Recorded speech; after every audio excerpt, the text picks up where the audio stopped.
Welcome to the 14th Orbiter tutorial for the 2016 edition. This tutorial we're going to fly to Mars and land at the fictional Olympus Spaceport on the surface of Mars. Before we continue, you need to ensure that your TransX module is checked. TransX is going to enable us to skip a lot of the calculations that we would have to do in flying to Mars. So open up the Orbiter launch pad, go to modules, and make sure that TransX is checked. The other thing is that in the past, TransX was not included in default Orbiter, but I just checked my download version 10.0830, which is an Orbiter 2010 version, and that has TransX default. Now, if they put TransX in, I seriously doubt they would take it out for the 2016 version. Unless, of course, there's a compatibility issue. But you can search for it. It's like the most downloaded thing on the Orbiter website, Orbit Hangar.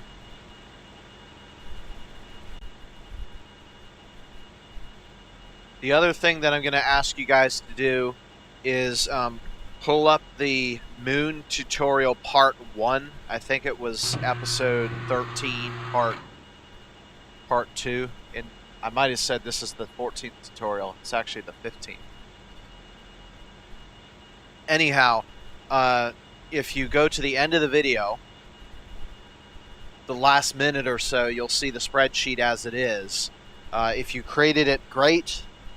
If not, the part 1 will show you how to build it. And I'm going to be using that spreadsheet for the few calculations that TransX will not do for us. Okay, so how do you check to make sure that TransX is properly enabled? Turn on an MFD, do select, and choose TransX. If you see this, you're good to go.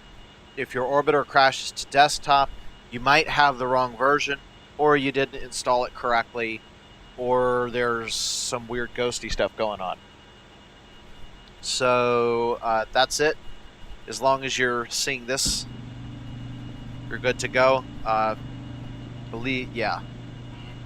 Help will display actual help instead of the version number, which is both good and bad. Okay, so you might notice we're using a modern date, September 30th. That's actually today. So what I'm going to do is I'm going to attempt to plan a trip to Mars.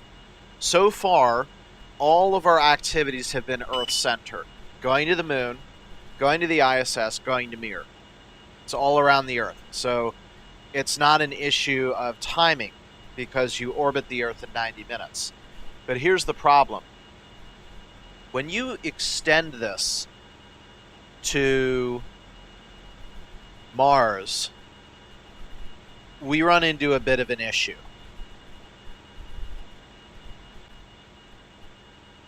So the problem is we're moving from an Earth-centered system to a Sun-centered system. You might have remembered the ISS to Mir tutorial, what most people would probably describe as one of the most useless tutorials that I've ever did, when in reality, the purpose of that tutorial was to set up this one.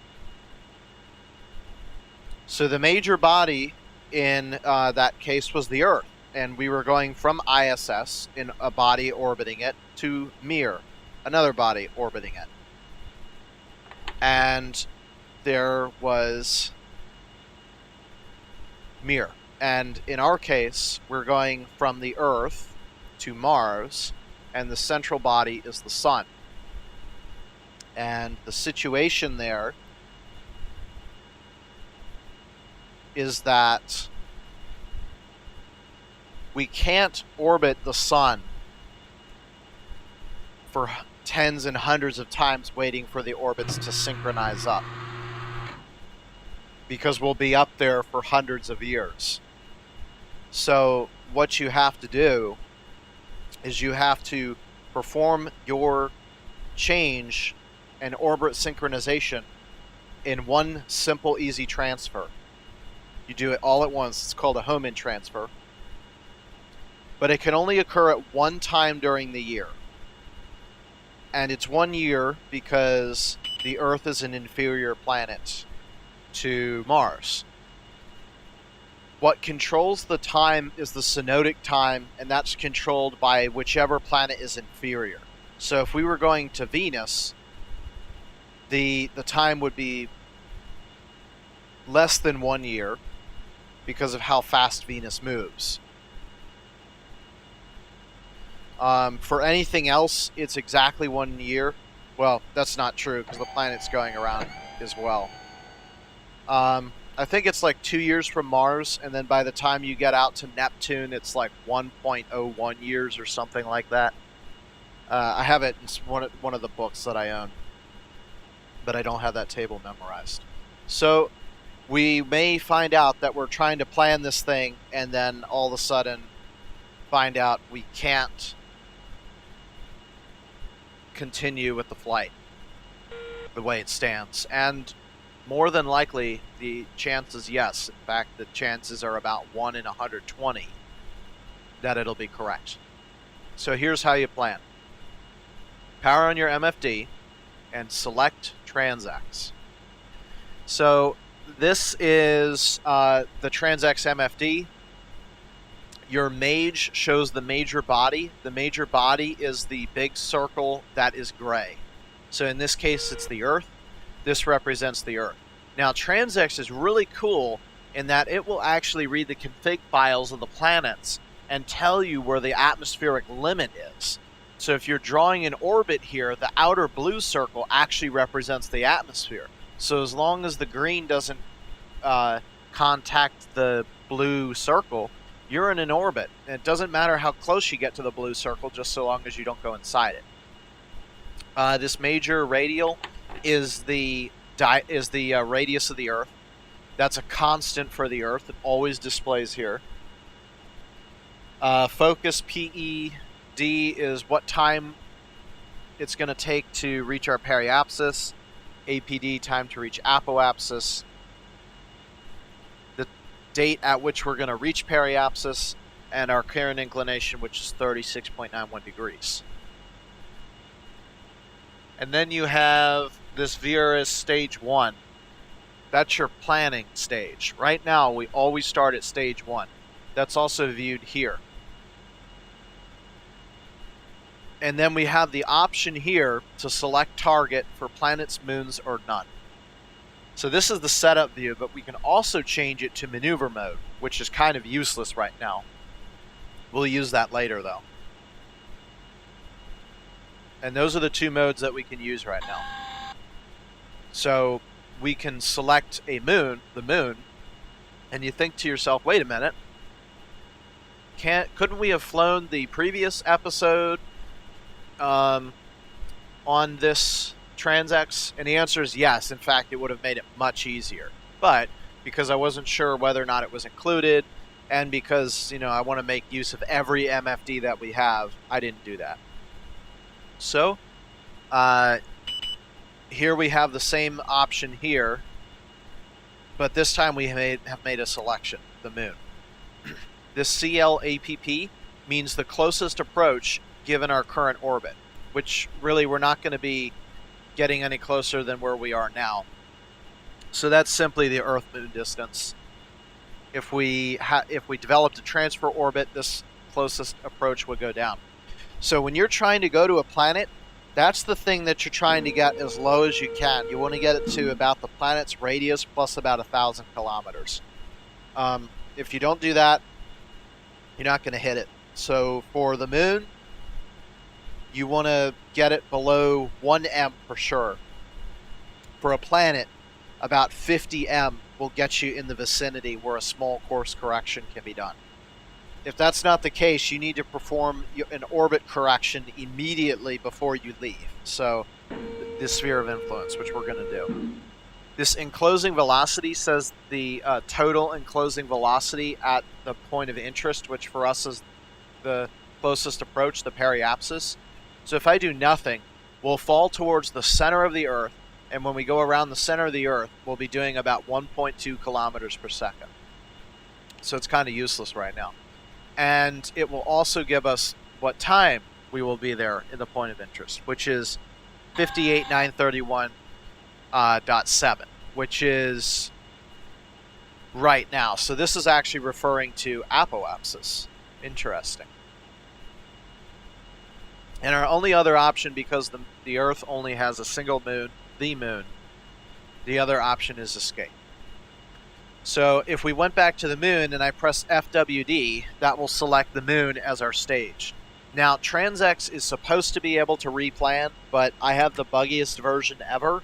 So as long as you copy what I do, you can't go wrong, because I know where the bugs are. And sometimes you still crash, but I mean, that's just how it works. Okay.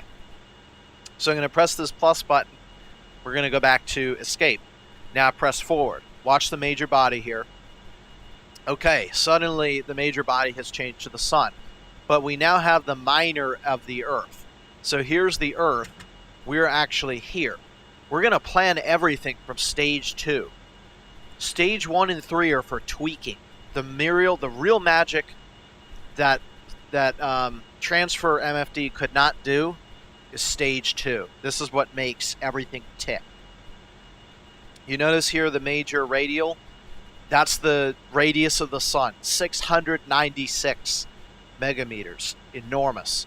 And now we get to select every type of planet and moon. Now, because I've got asteroids in here, it's going to take us 10 minutes to select Mars. So we're going to go the other way, which is reverse mass order. So you press minus, you go to escape. And now if I hit FWD, the major would be Sagittarius A star, the supermassive black hole of the Milky Way. And we could plan a trip to another star system. But unfortunately, the way Orbiter's set up, you can't really have anything greater than the sun. What you would have to do, if you want to simulate a galaxy, you have 2 options. Well, 3 options. One would be to create planets that appear to orbit the sun, but really the sun orbits it. The other option is you make the sun the Sagittarius A star and then create your stars around it. But you can't have more than one light source, which means the sun could be, the star could be straight ahead, and it could be completely dark because there's only one light source. The other option is Orbiter Galaxy, which just look it up. So that's Orbiter Galaxy. Enough, yeah. So if I go back again, here's Jupiter, Saturn, reverse mass order, Neptune, and notice how the inner circle changes every time, right? The inner circle represents the orbit of the Earth, and the outer circle, the orbit of the planet you're targeting. So you can see relatively how far the planet is out based on how small the inner circle is. So we can't select Earth. There's Venus. Venus is actually inside the Earth. And then there's Mars. So that Mars is the one we want. We're going to press FWD. Now our major body is Mars. Its major radius is 3.39 megameters, and here we go. It gives you the option to select planets, moons, but we're actually interested in the surface, so this is where we stop. Done. Okay. Now what you want to do is you want to go back and make that magic happen. So here we are, stage 2 of 3. And yeah, this is a terrible, terrible window. It's not going to work. So what we're going to do is we're going to do view. And now it's changed us to this thing called ejection plan. So those are our 2 options. And it's given us a choice for prograde velocity course. So what this is going to do is this is going to add velocity to the Earth to swing us outwards. Swing us more outwards, just like this. More and more every single time until we reach it. Our other 3 options are ejection date, which is when you actually perform this maneuver. The difference in date will control where the Earth is and where Mars is where you perform that maneuver. The outward velocity controls how much you burn in towards the sun or outwards, and that will affect your steering path. But in reality, any outward velocity is considered a detriment to the mission and your Delta V budget. It's unnecessary fuel used solely for the purpose of two purposes. One, forcing a launch date to a particular date. Like, I could use a crap ton of outward velocity to get to Mars here, but I would expend like 100 kilometers per second trying to do it. Or you can use it to steer the trajectory path, which is what I like to do. Okay. And then your last choice is the plane change velocity. So that's the into the screen, out of the screen maneuver. If you give it enough plane change, you'll go straight over the sun, and then straight under the sun, and then straight over the sun. So you get the idea. We need to be at the same plane. I told you it doesn't matter as much for the moon. It does greatly matter for the planets, right? If you're 1 degree off, just 1 degree off, you're going to miss Mars by about 3 million kilometers, which is totally fatal. So, yeah, that's your options. So let's click the plus button. That will now add prograde velocity, and the minus will subtract it. So if you notice, we now have this dashed line here. This is a hypothetical transfer orbit like before. This dashed line here on the transfer marks the closest approach that we will encounter with Mars. And the dashed line here represents Mars's position when we're at this point. So you can probably guess what we're going to do. It's just like transfer. We have to get these two lines to coincide. And oh yeah, there's a plane change, which is what this white line is, which means we really need all three lines to intersect on Mars's orbit path right here. Here's our closest approach, which is now 325, just about 1,000 times bigger than what it was for the moon, gigameters. That's more than 1 AU. No good. Also, the enclosing velocity will be 42 kilometers per second, which is totally impossible for us to be able to maneuver with. You need to get that pretty darn low, like in the 5 to 3 range. And the enclosing modified Julian date is how long it's going to take us to get to this point, which is 58,610. And we're at 58,391. So it's going to take us about 220 days to reach this point. So we are talking long flights. But anyhow, let's go ahead and keep increasing this value and see what we get here. Okay. Yeah, and this is what I was talking about. So this is as small as we can get the approach. Since we can't go back in time, and we're using today's date and time for this ejection date course, our only option is to go forward in time.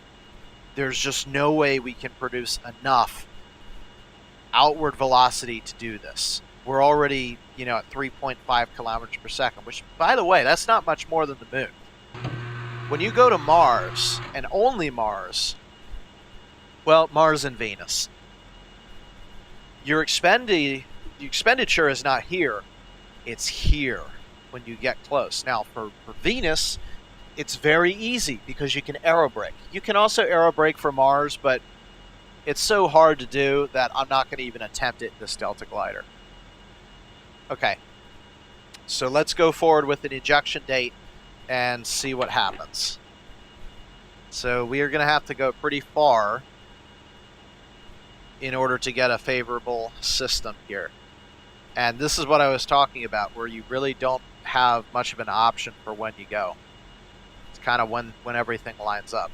And that's why I said this is the worst thing. So in an effort to save time, I'm going to cut the video and we'll come back when this thing finally synchronizes up, which will probably be about 2 years in the future, to be honest. Okay, I've got a date that should work. It's really far in the future. It's 2 years in the future, and you might be thinking to yourself, no, come on, they don't do that in real life. Waiting 2 years for a launch? Yes.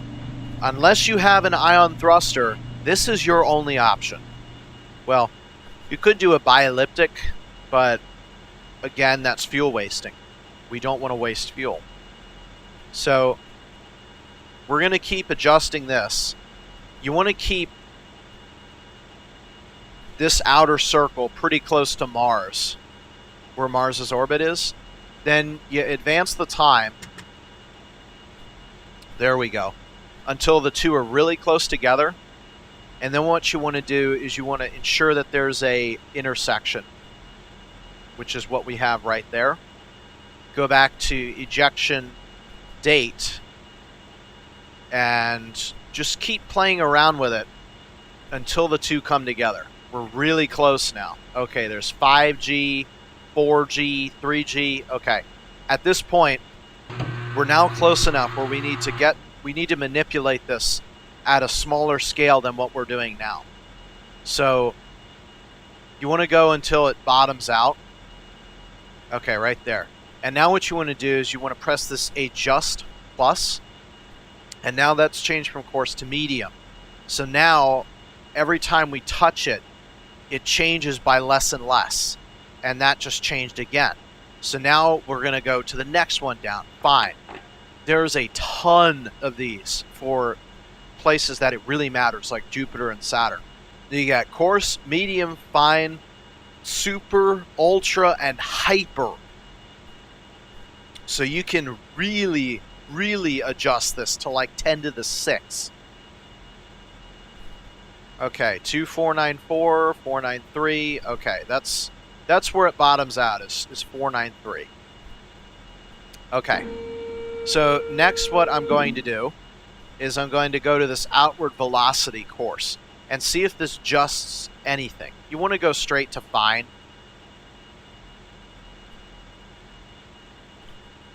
Yeah, I didn't think so. Okay, not much of a change, so there's no real reason to even use it. So we're just going to leave it roughly at 0. The next thing that I'm going to do is adjust the plane change. So this is still 2.5 G. We're going to miss it. We're going to miss it by 2.5 million kilometers. We'll never see it. So what we're going to have to do is we're going to have to adjust the plane change, and we're going to try and get these to coincide. Now we're getting close. So adjust to medium, keep subtracting, keep watching this number drop, right? We're at 572. So now what's going on is because the orbit, this adjusts the length of the orbit, we're going to have to go back to prograde velocity and change that. Now leave that at fine because we don't want to really mess with that because it's going to change a lot. Okay, 560, 540, 520, 500, 498. Okay, right around there, 498. Okay? Now, notice that the plane has moved again. So this is just part of the planning. You got to do it this way to avoid big math. And we're just going to keep playing with it. Get it as small as we can. Whoops, there's 390. I like that. Sometimes you have to give this a little bit of time to catch up because it's doing a lot of math for you. Okay, that looks like it's pretty much bottoming out again. So now we're going to go back to the plane change again and just keep adjusting this until it gets really small. So we're now at 336 or thereabouts. Now we're going to come back here and start manipulating the prograde velocity again. So you get what's going on. We're bringing this lower and lower and lower every single time. And when it bottoms out, then we're going to switch modes. So now we're going to plane change. So in an effort to save time, I'm just going to keep iterating this process, and I'll come back when we have a really good flight plan. Okay, we're really close now. So what I've noticed is it's kind of bottomed out. So now what we're going to do is adjust just a little bit of outward velocity and see if that, yes, that is getting us underneath. Right there. 44, I'm happy with that. That's a really good path. So there's no rush with these. Remember, we have 2 years. So you know, all the time to us to plan this thing. The Earth is going to be right here at that time. We're going to be about 44 megameters away, so just around 10 Mars radii, which should be fine. Notice the enclosing velocity is only 2918 meters per second, plus whatever escape velocity is going to be. So it's not too bad. Once you have this thing, save it, because it's going to take a long time to build that again.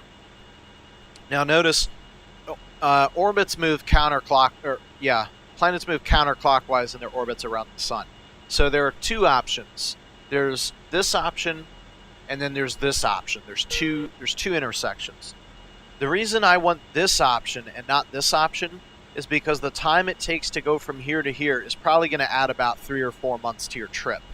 So, you know, if you don't want to spend an extra 5 months in space, you know, 5 months will probably bring you from here to here.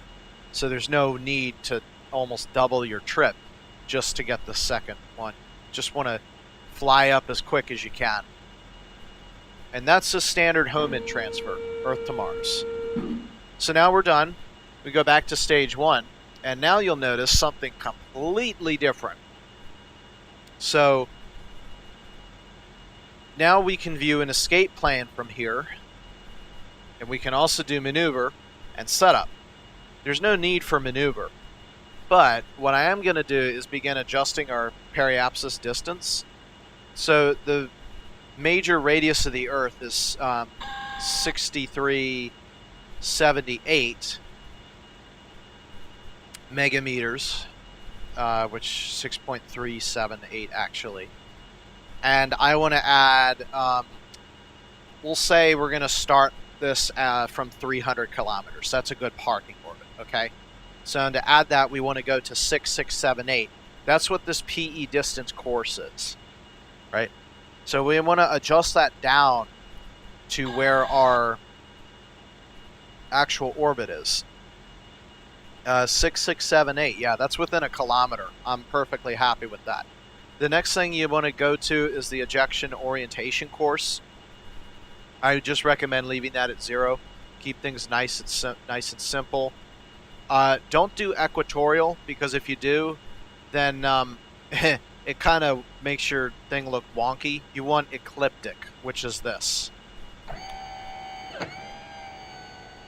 And that's all your options. So now this lists our inclination to the ecliptic, which is 13 degrees.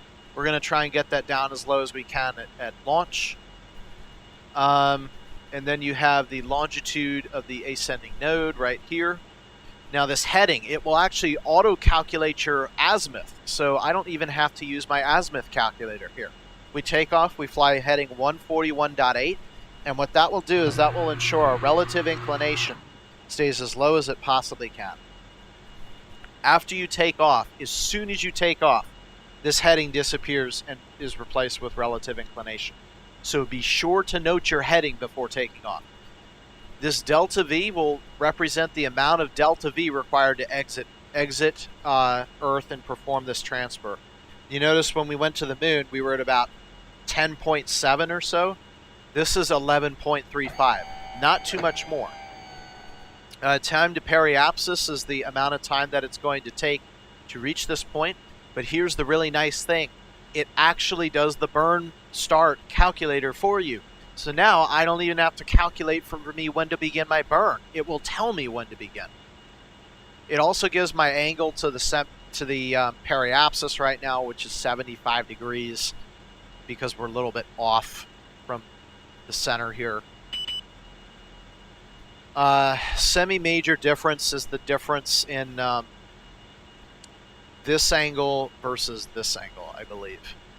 Anyway, I know it doesn't look right, but you got to remember there's also relative inclination built up in here also, which we're going to have to kill. We're going to have relative inclination when we take off. So we're going to have to do a burn either here or here, which means when we get into orbit, we can't just go and boom. We have to do a plane change. So I highly recommend coming around here to here, performing your plane change, and then coming around for a second pass and hitting it.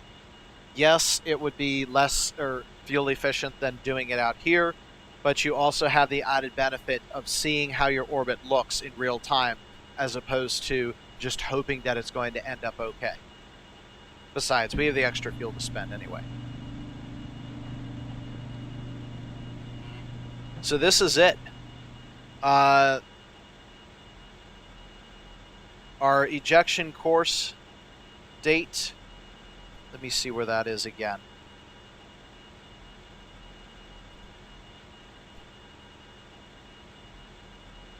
So it's back on this page.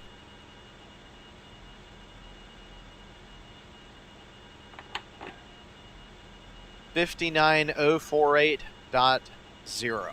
So we're going to go to just about 12 hours before that. So we'll see you back on 59,047.5. Okay, so about 2 years has gone by. We're now a few hours from our departure time, so we need to figure out exactly when we need to depart. So we're going to go back here, and what we'll find is we're just about opposite of the point now. That'll change a little bit because the Earth rotates, but I've also noticed that this the nodal crossing time has changed, and that's because I forgot the Earth is constantly rotating. So will that. Anyhow, so what we need to do is we need to figure out when the Earth is going to rotate us into the ecliptic the most. We won't have an ecliptic crossing because we're not within, the Tropic of Cancer or Tropic of Capricorn. We're slightly outside, so we're going to have a little bit of a decrement. But the good news is it is July, and July is good for Northern Hemisphere launches because it means that the Earth is rotated more into the ecliptic during the daylight hours. So in order to figure this out, generally your best time to launch during the vernal equinox would be dusk. The autumnal equinox would be dawn, and therefore summer solstice noon and winter solstice midnight. So it's July 17th, just about a month after that. So we're expecting a best takeoff time between, looks like dawn and noon. And it's 9 a.m. right now. So we're probably pretty close. So what you want to do is power on your other MFD, go to align plane, and then when you do target, do celestial bodies more and choose the sun. That will give you about the inclination, and you want to go when your descending and ascending nodes match. So the time that I gave is kind of an approximation. So we're roughly 2/3 of the way, 2/3 of the way between dawn and noon. So probably about 10 a.m. local time. That's important. So about an hour or so from launch. So we don't have to go forward that much. Basically, you're waiting for your relative inclination to get as low as it's possibly going to get. So we'll just go forward a little bit here.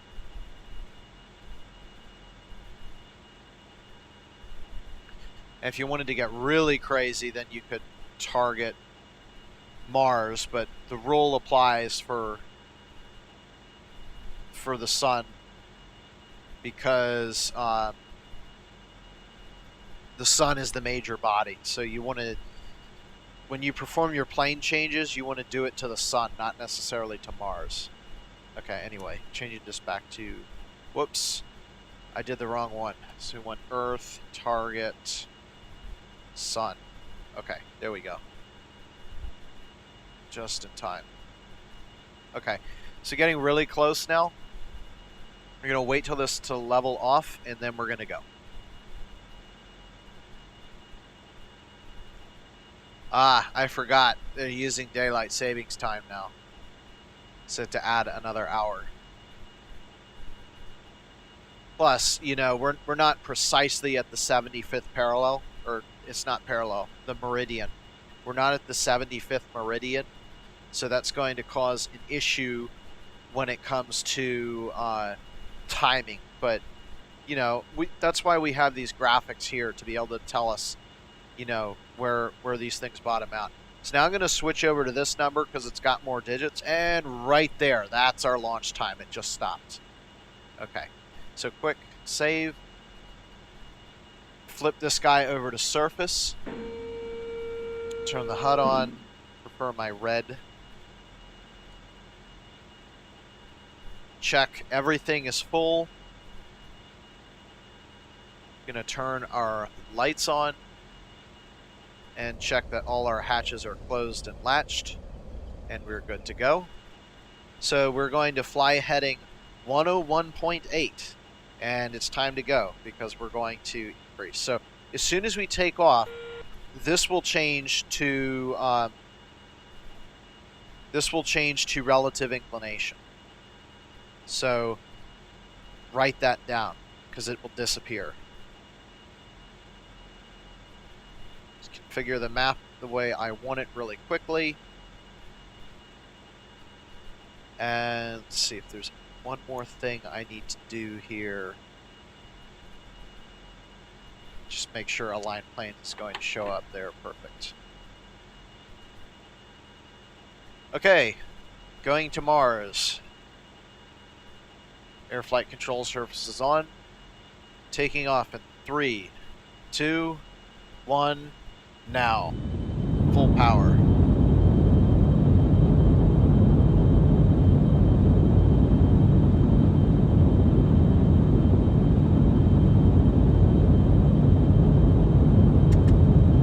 There's 100.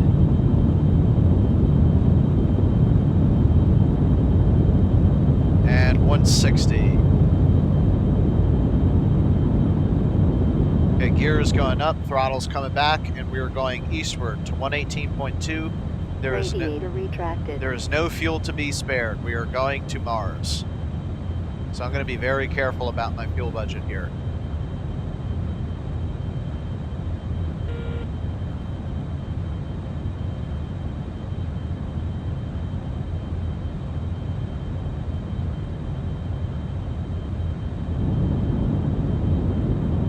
Bit too slow now.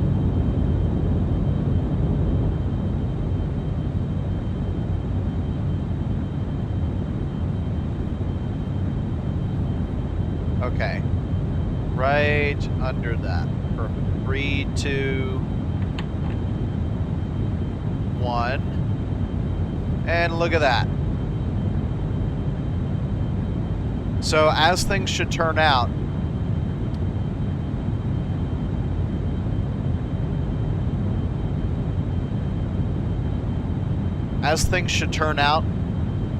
Mars is actually north of the ecliptic, which works out in our favor. It means we can get the relative inclination pretty much so low that we really won't need to really do a much of a plane change at all, which is really, really nice. So we're going full power now and ascending out of the atmosphere.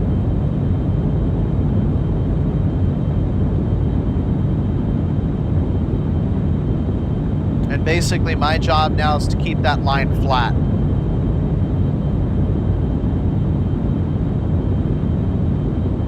The flatter I can keep that node, the lower of an inclination there will be. And with this has the potential to be a really, really efficient flight.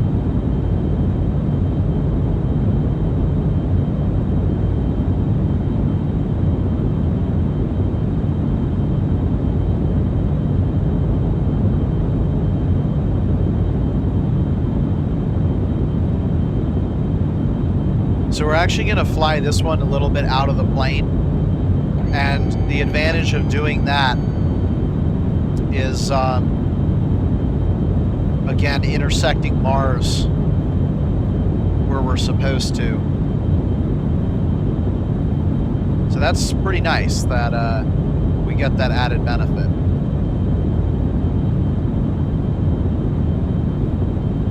Let's get this guy to level out again.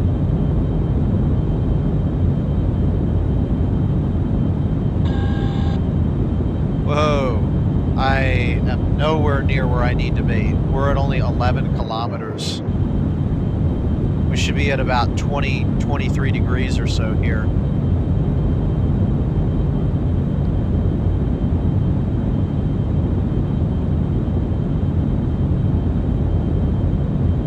Okay, so in the interest of saving time and making sure that this episode isn't too long, it's pretty obvious what we're doing now.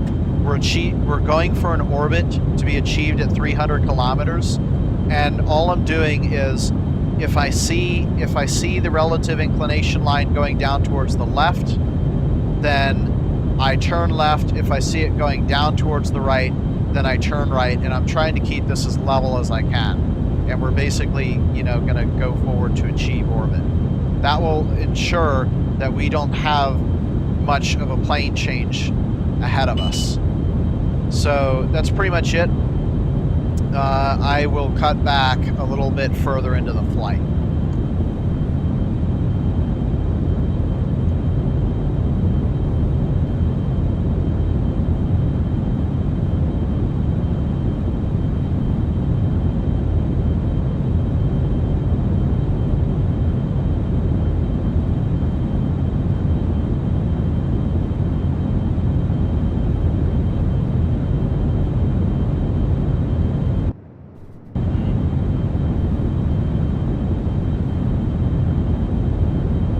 Okay, 1.1 kilometers per second. Now, we have the added situation of being low enough to still use our scramjets. So you know what? To save some fuel, I'm actually going to power down the main jets and power up the scrams.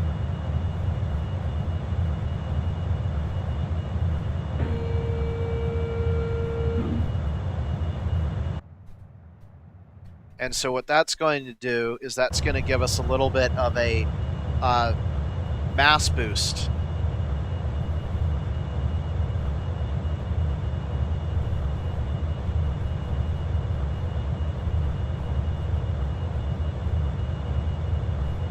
Right, because the scramjets are useless once we get out of the atmosphere. So if you're going to use them now. There are some craft like the XR2 where it's absolutely critical to use them in the atmosphere.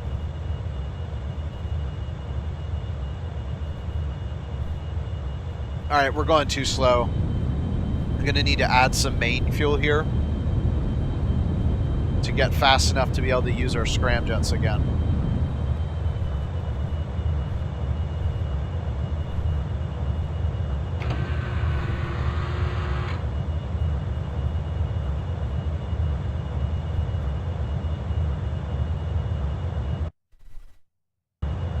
You notice the relative inclination bar has not been swinging much. The plane line of nodes has not been changing very much, and that's because we're pretty much out of the atmosphere now. All right, let's try and get some more speed now. Come on, I want these things to try and, you know, run themselves out some. There we go. Okay, now we're going fast enough.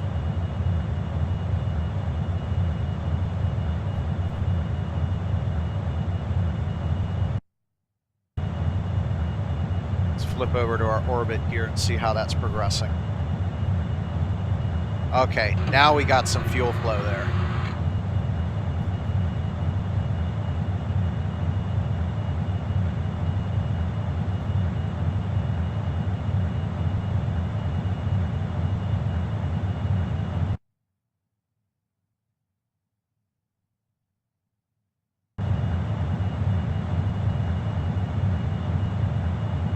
So yeah, it's exactly what I said.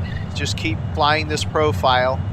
You want a shallow angle because if you go too steeply, you'll run out of air for the scramjets, but not so steep that you see plasma.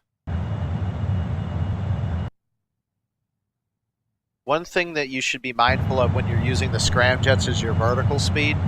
I think generally between 100 and 200 meters per second is about where you want to be to make sure that the scramjets get actually fed, but not so high that you lose the air that you need to run them.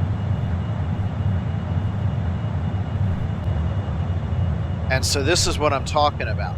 As we use the scramjet delta V and that goes down, we gain delta V in the mains because the overall craft weighs less.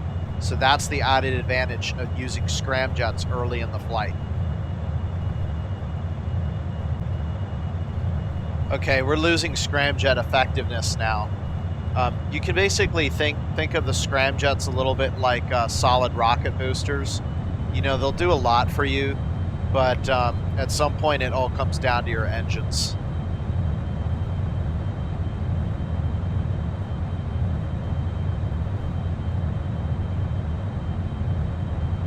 I'm gonna let it burn because honestly, I wish that the fuel tank would be open by the time we get to the top of the orbit.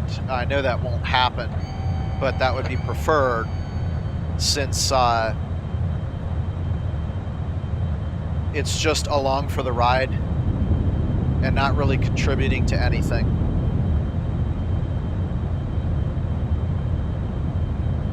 Yeah, its flow is pretty much stopping. Okay, that's it. Scramjets are done. So now I get out of the atmosphere as fast as I can. Full power up 10 degrees.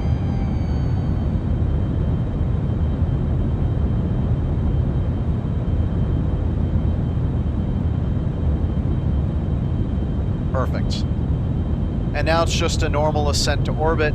Again, steering this guy so that it stays exactly where you want it.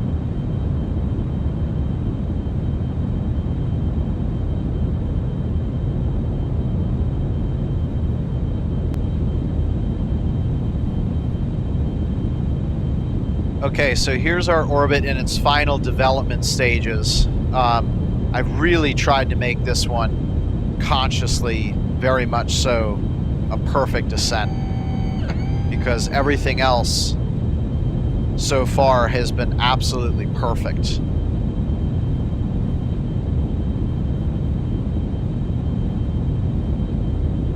I mean, a relative inclination of 0.5 degrees, you really can't complain about that.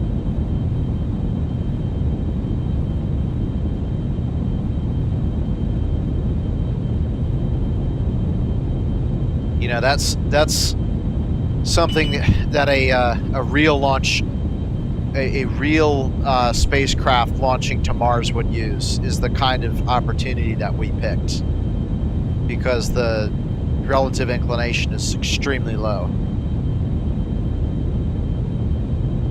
So yeah, if SLS was ready in 2020, this would be an ideal launch opportunity to go to Mars. Okay, so we've got the orbit swinging around right now. So we've got 113 going up.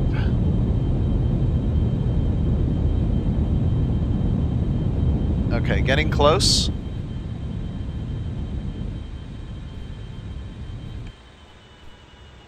And main engine cut off.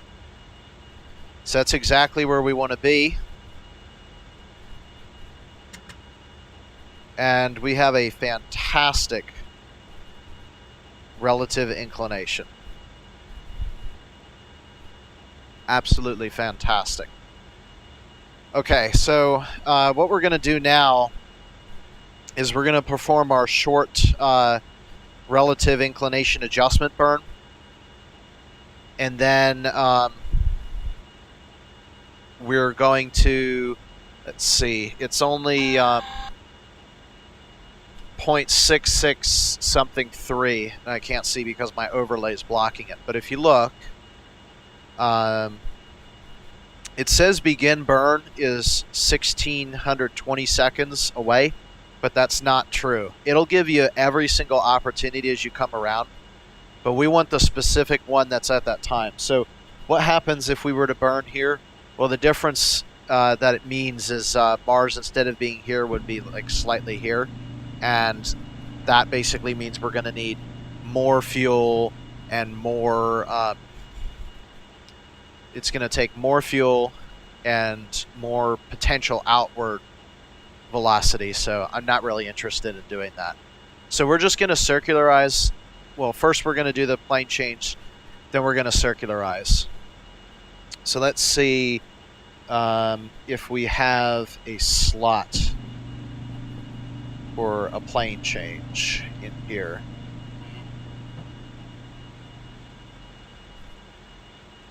Looks like I do not, so that's unfortunate. So I'm going to calculate the plane change off screen, and then we'll perform it. 0.5 degrees, you know, is probably not going to be that much. Okay, you know what? I forgot about this trick, but before we do that, let's go ahead and turn off the extra lights we don't need and open our radiator, which will be open for a very long time.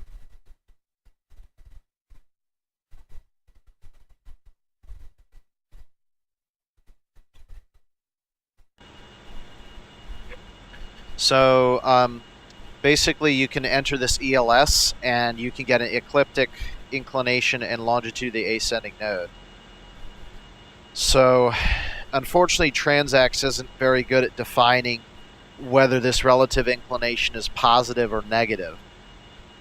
But since I did a lot of negative velocity, I'm going to assume that it's probably positive since we're going away from the So we have to add 0.53 onto 13.2, so we'll get 13.55 degrees. And now we need a longitude of the ascending node, which I think we can get right here. So that's 295.9, and shoot, that's not it.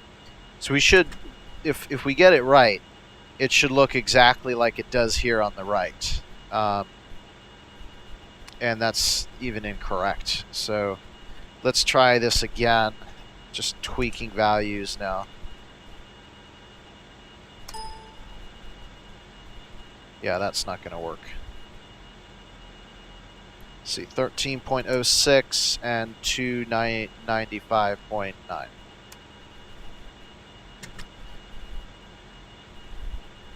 Aha, that was it. Okay, so it's been a long time since I did this, but it's extremely important. So basically, if you do ELS, plug in this value for inclination, and then space and do this value for longitude of the ascending node. Now we've got our thrust times. And because we've got our thrust times, now we can do the calculation on screen very easily. So what I'm going to do now is get our current mass, go to info, and our current mass right now is 20,703. Our main engine thrust is 320 kilonewtons of thrust. So if I do a force over mass calculation, we get 15.45 meters per second. Actually, what am I doing? This is a useless, unnecessary calculation. All I need to know is to begin burning exactly half that time before the node. So that's it. We're above 200 kilometers. We've checked that our radiator is deployed, and we are sailing over the Earth ready to make our plane change. So this is an ascending node, but our relative inclination is positive, which means we need to decrease it, which means we're going to burn orbit normal minus. So I'll come back right before the burn. I forgot for a little bit, but don't forget, change your HUD to orbit and turn your RCS jets on. I was like, okay, why are we moving towards the side? And that's why. Another thing too is good idea to center your elevator trim, because Mars has an atmosphere, and if that's not centered, you're going to know real quick. And now we're going to turn the air flight control surfaces off. Burn is coming up in about 8 seconds. 7, 6, 5, 4, 3, 2, 1, and here we go.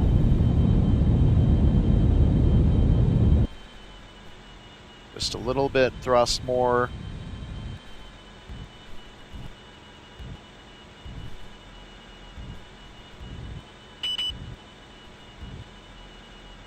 Okay, that's it. We are set up for the burn, which will be occurring in a few orbits time. So let's calculate that right now. So we're going to burn at 59048.0406. Now if I go back, our most current Periapsis is going to be 59047.7166.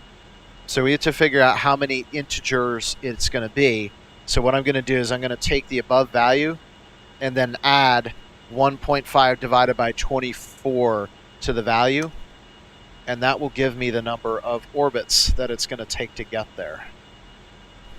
And let's see, I'm looking for the one at 04, right? Yeah, 04. So let's see, we're 1, 2, 3, 4, 5 orbits from that. I don't like sitting around in low Earth orbit for extended periods of time. So we might have to do one more inclination adjustment, but if not, it's not going to be a major deal. Although we will have to circularize, so that's next. Yeah, it's extremely important that we circularize. And in fact, that's coming up pretty soon. So let's see if we can just go direct to that. In fact, we're just about 2.5 minutes from it. It's nice when everything happens at one time. It would also be nice if we could just go straight out, but unfortunately that's not going to work.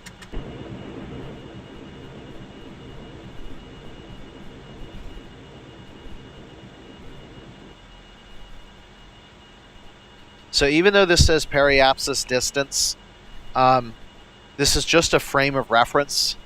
As long as this is the lowest part of our orbit or equivalent in a circular orbit, we're okay. That's a bright planet.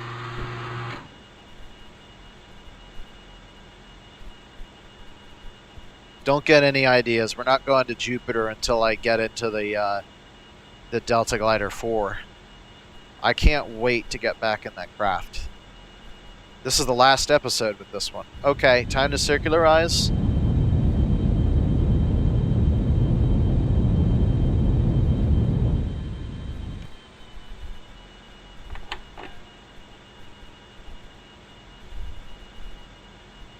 That's close enough to circular where it's not going to cause an issue. Okay, so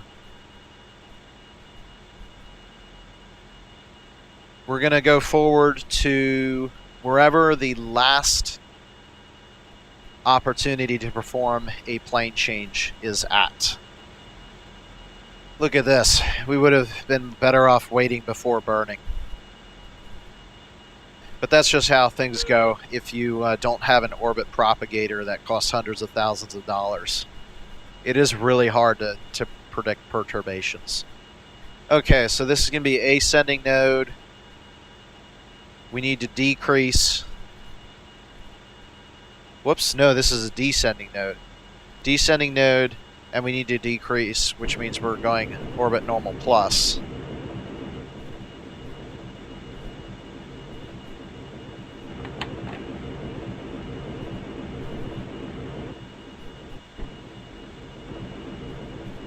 And the RCS speed here would be much appreciated.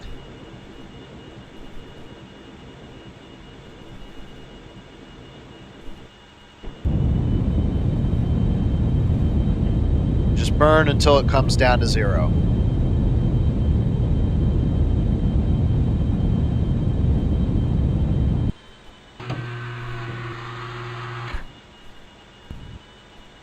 If you have a really good clock in your head, and you can do math on the fly very easily. You can actually watch this rate and the relative inclination value, and I actually did my 11s times tables and was able to release the thrust within about 10 milliseconds of when I needed to, which impressed myself. So sometimes you can get really good with this kind of stuff. It takes practice. It doesn't come overnight, but sometimes it's really good. So take a good look at the Earth, because in 2,400 seconds, we're going to begin our TMO, Trans-Martian Injection.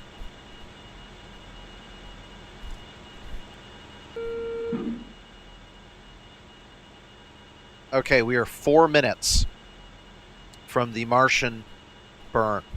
So we're going to prepare. Because this is such a big burn, I take these things very seriously, and I prepare for them minutes out, like what I'm doing now, right? We're going to impart about 3.8 kilometers per second delta V, which is a huge amount. We're going to be traveling several astronomical units, about 750 million kilometers, and we're going to be out there for about a year and a half. So I take these things very seriously. So we have 3.8 kilometers per second. We subtract from 10.5. We're going to go down to 6.7. So now we're going to look at the enclosing velocity. So we're going from 6.7 to 3.7.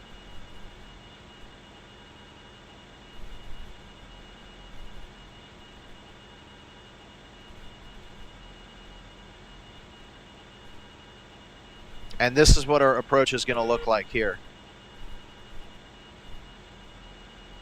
So we have about 3.7 left over. That's acceptable. Our flight path has enough of a distance to capture. If you can't see the circle here, or the planet is not here, you're not getting this readout, your plan's not good enough. So I'm going to go back and back again, and we're 120 seconds from the burn. It's good to give a full subsystems check here. Make sure everything is checking out. We're going to turn the lights off pretty soon for our deep freeze. Just a quick concept check. Notice that sunsets just occurred. If we're going in the direction of the sun, we should have the sun to our right, and in a right-hand rule system with the North Pole north, that means that you're going to perform your burns to superior planets on the dark side of the Earth, and the burns to the inferior planets on the bright side of the Earth. You can watch my demonstration for the Parker Solar Probe to see my approach in flight to Venus, which we'll eventually do, and I'll demo that. Everything that you can do with Venus, both realistically and unrealistically. Although we might just get a lander, because that's the best option for Venus. You can't take off with rockets there. Okay. 40 seconds. 40 seconds to the burn. So what I do is I go on 2, I'm halfway on 0, and then I'm full on -2. That way it's a nice smooth transition to starting. -20. 15. T-minus 10, 9, 8, 7, 6, 5, 4, 3, 2, 1, 0, -1, -2. So keep an eye on that speed, 7.7. By the time we're done, we're going to be doing about 11.7 or something like that.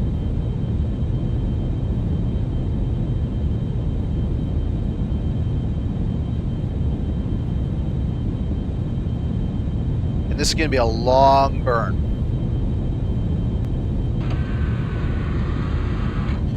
So if you notice, I was talking about orbital transfers. Our eccentricity started out nearly 0, which means circular orbit. If it's 1, it's aligned to an infinite distance. So this oval will begin widening and widening and widening, and we will break free of the Earth and coast infinitely. Not true, because the sun is there. We'll still be captured by the sun. And that value will continue to increase until we shut our engines off, at which point we will have a hyperbola extending out towards the sun, and the leftover velocity, known as the hyperbolic excess velocity at infinity, abbreviated VINF, will be positive, which will add to our orbital velocity around the sun, and we will be going fast enough to rise on the other side of the sun and have a apoapsis that is much higher than the periapsis for the sun, which will bring us out to Mars.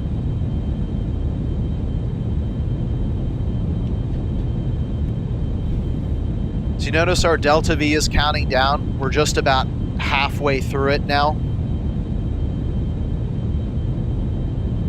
Halfway mark right about now. And that's important because we've just crossed the point of ejection. So now if I go forward, you can see we don't have an orbit here because we haven't broken free of the Earth yet. We've never done this before in the tutorials. We're actually going to bring our eccentricity value over 1, and we're going to bring our escape velocity over 1. So now we're over 10. Escape velocity around our altitude, the Earth, is about 10.9 to 11. When that breaks free, we will see a path appearing here.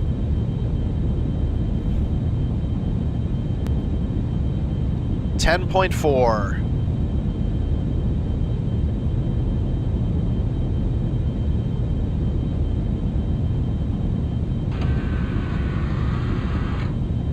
$10.6. Okay, this is it.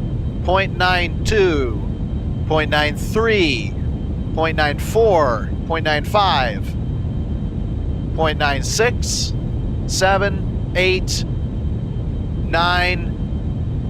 Boom! We've just escaped the velocity of Earth. And now we are adding hyperbolic excess velocity to the sun's orbit, and we are going to transfer to Mars. Watching the delta V count down, we are getting very close. 250, 235, 218, 201. Why am I not checking my fuel?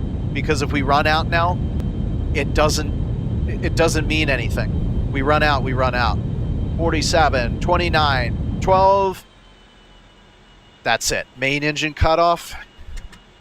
We're on our way to Mars. Attitude off. Whoops. Rotate translation. With a move such as this, every bit of velocity counts. So I'm going to subtract until we get a perfect burn.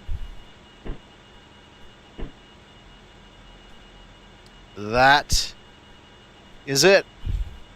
11.4 kilometers per second. Very soon we will get a sunrise over the Earth, our final. And yeah, that'll be it. I don't know why I can't see. Oh, those are city lights. That's an oddly straight line. I thought I was looking at stars for a second. I was like, no, that's not right. Let's check our work. Go forward to the next stage. And that's exactly what you want to see.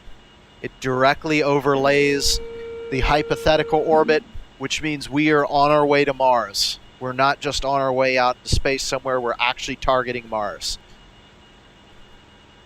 So here's the deal. When you fly to a superior planet, the superior planet is going to appear somewhat to the front of your craft on the right side. So we should expect to see Mars right about here.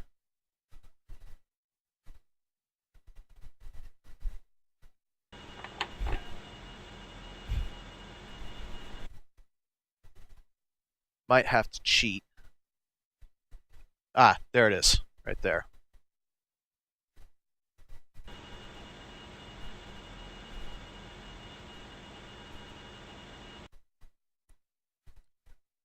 All right, we'll come back for final sunrise. That's a big deal.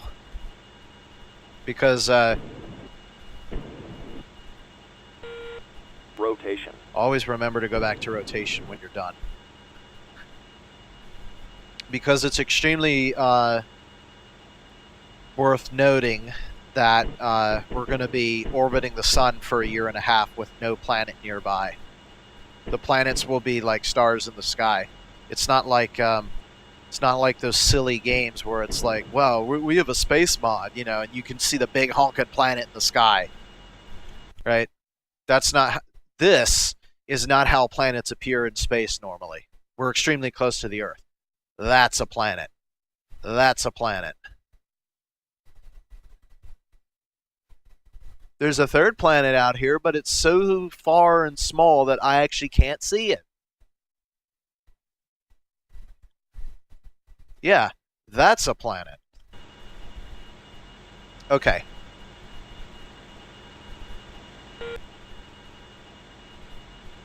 Alright, so I'm going to start warping time as we start going away from the Earth. You'll see we'll begin losing speed as we go higher. You'll also notice our swath width, or swath area, the available area on the Earth will increase until we can see exactly half of the Earth at one time. And this is as we gain altitude. Now we're 2,000 kilometers in altitude and traveling at 11 kilometers per second, so guess what? Lights are useless. Everything is off. This is our craft. I can't see it because I have a realistic brightness monitor.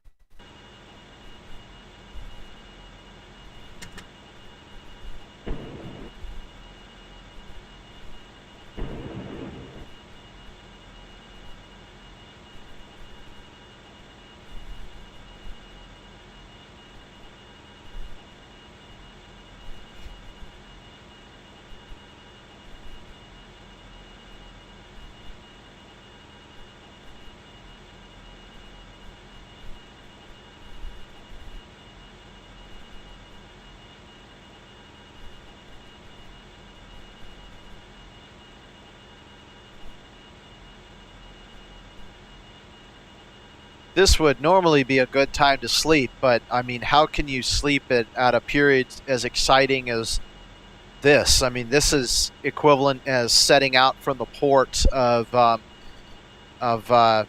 Portsmouth in like the 1500s. You don't know what lies beyond. You're just kind of going out to the edge of the world. And yeah, it's a big abyss out there that we're going to be traveling through. But it's nothing compared to the outer planets. When you start getting to the outer planets and like there's nothing around you for years, that's where it becomes very comforting to have motherships and fleets around so you can have some company. Okay, here comes the sunrise. Our final sunrise.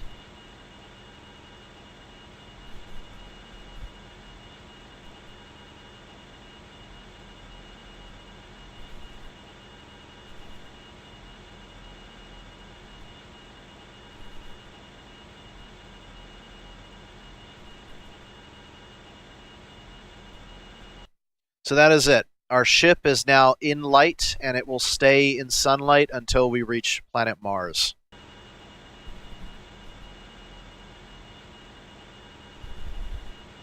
You notice the swath width now, we can see both the entire Atlantic and Africa.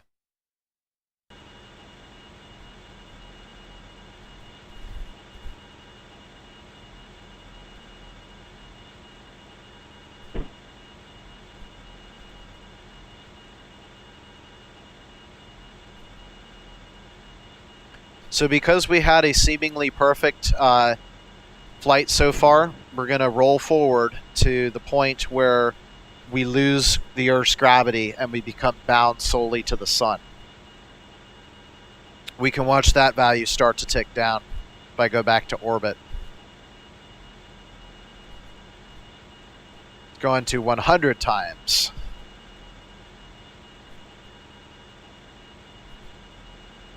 We will get a first quarter Earth on our way out, so we'll be able to see the right half of the Earth lit and the left half dark. You know what? One thing I forgot to check was the moon. You always want to check the. You always want to check this for every mission.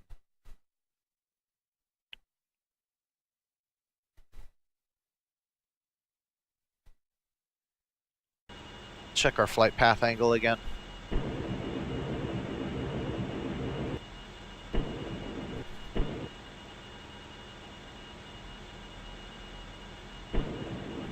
Let's see where this thing is. We're going. Rotation. We're going out of the plane. We're gonna be fine. That changes everything. Going out of the plane means we're basically invincible. Turn that thing off.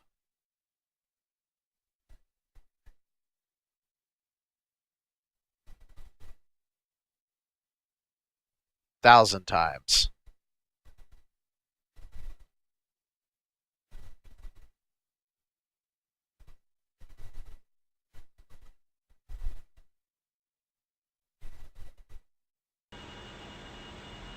.85.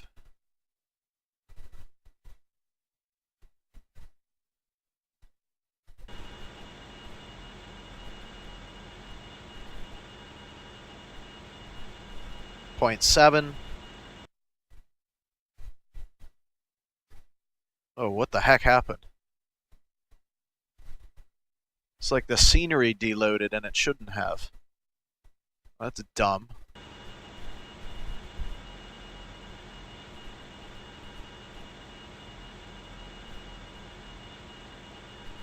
Keep pressing forward. When we get to 50%, I will switch, because now we're going solar. We are really going to the sun. Well, not going to the sun, but we're going to the sun's zone. So we have 33 kilometers per second. That's a little bit higher than the 30 that Earth has gifted us. Slightly above 1 AU, which actually makes this trip a lot easier on the fuel budget. There we go. The Earth is showing up now. I don't like those graphics glitches. Kind of ruin the aspect. Okay, we're at 420,000 kilometers. We're now higher than the moon. We are higher than we've ever been in an orbiter tutorial so far. So let's go to, yeah, there's nothing from the moon.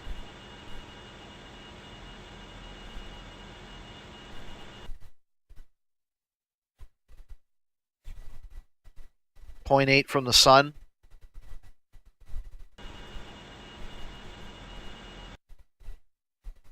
Going to 10,000.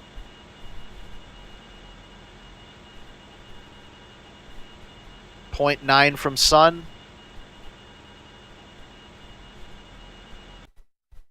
One gigameter from Earth.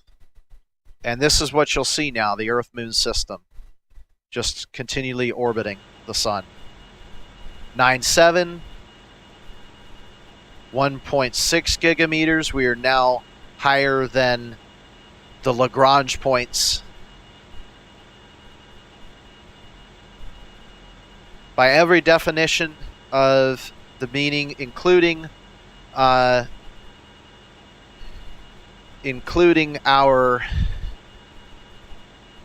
centripetal force, we are now in the sun's regime. So let's go ahead and save. We're back to normal rate. Okay.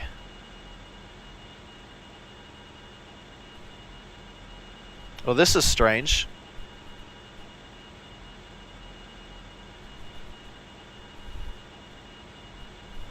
I can't see my path anymore.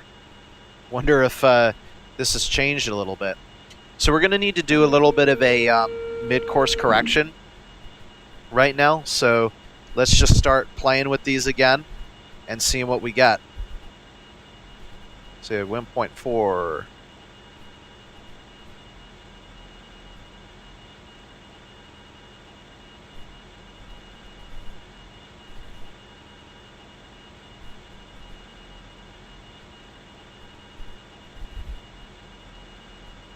Ooh, that's really close. I like that. So we're going to switch it to medium. Ooh, that's really close. Let's go to fine. Heck yeah. Okay, we're going for an impactor. 10M, that's good. We'll do a second mid-course correction. So now what you do is you do view, and oh my gosh, it's broken.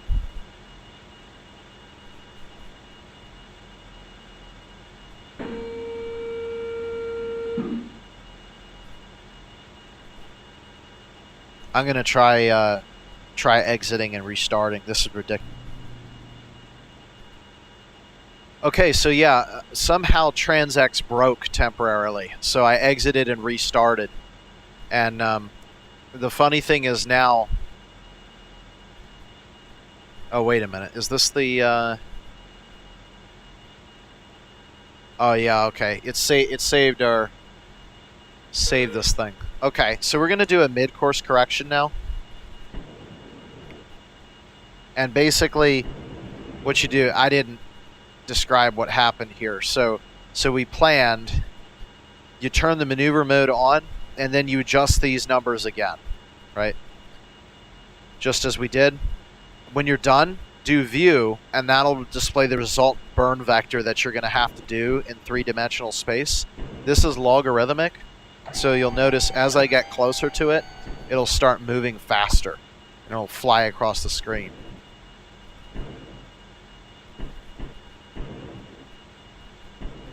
So we have to find it. It really pisses me off that it doesn't actually tell you what the coordinates are. Okay, so there's no outward, so obviously it's going to be in the plane. So we want to try and get as close to the plane as possible. I'm happy with that.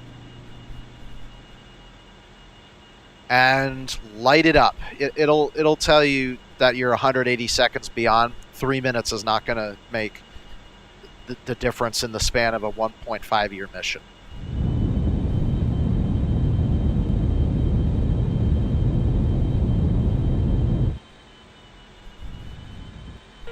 And then when you get low, you can actually rotate a little bit.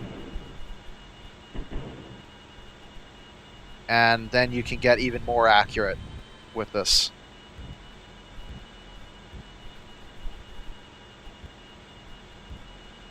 Okay, that is it. So when you're done, do view, and then view again, and change maneuver mode to off. Watch this number. Okay, pretty close. And this number now is 3. So that's exactly where we want to be. We're good to go. Save everything. And let's see. I disable attitude as a safety feature. Let's see. Find our Earth and Moon. Now here we go. 10, 100,000, 10,000, 100,000. Okay, we're moving a little bit too fast for that right now. Let's try that again. 10, 100,000, 10,000, 100,000. Not helping.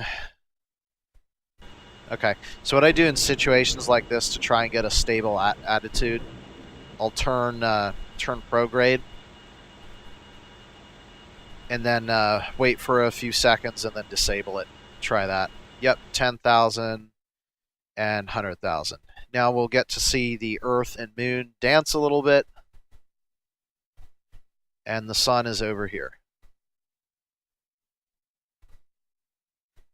So we're on our way to Mars now, which should be outside our right window.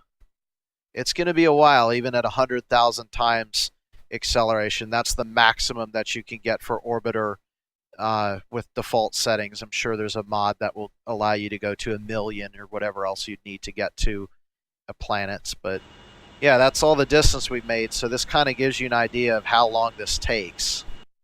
So Mars is going to be about here. Somewhere off our starboard side. Whatever. Okay. We're going to come back when we get closer to Mars. Oh. Seems the orbit's screwed up again, so we'll need to do our second mid-course correction.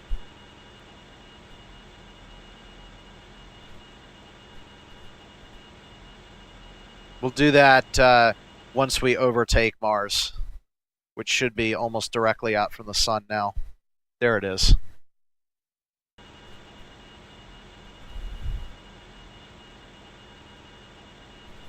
So first we'll overtake it, and then it'll overtake us. Okay, so we're now down to regular time. Repeat the procedure. Change the view to maneuver mode, turn maneuver mode on, and start messing around with these things again. So let's try messing around with the course velocity here.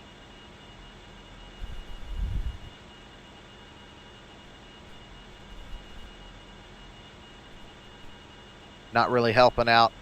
Looks like more of an outward thing. Yeah, this is going to be an outward burn.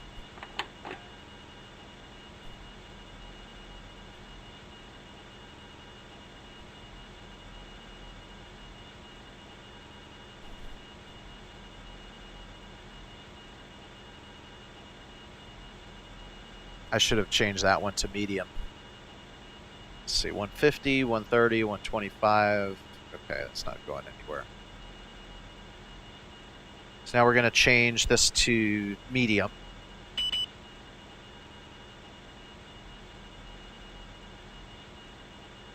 Saw about 43. Change outward to fine.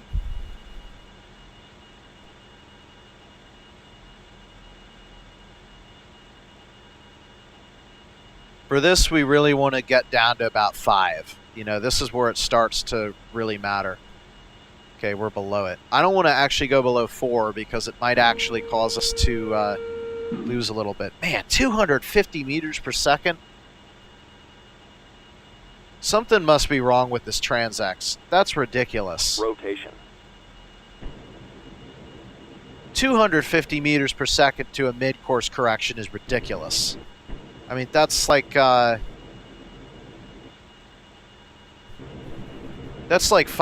of the overall burn.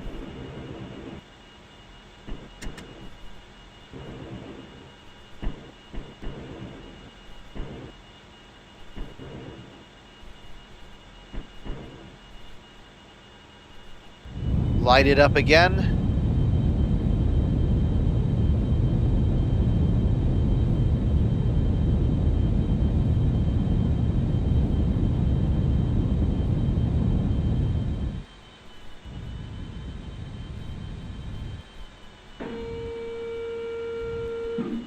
Man, that really pissed me off. Makes me feel like this solution is not very useful.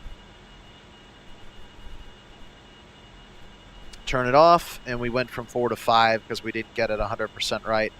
But now I think we're showing an impact, which means we're good. So now, I swear if it does this again, we should be able to coast in towards Mars now and really not have to do anything until we enter the field of regard. The sphere of influence. Okay, this is perhaps the most exciting time since we left the Earth. The G value of the Sun is 0.99, which means there's another planet out here that's affecting us greater than 1% of what the Sun is. So it can't be an asteroid. It's got to be a real big stinking planet.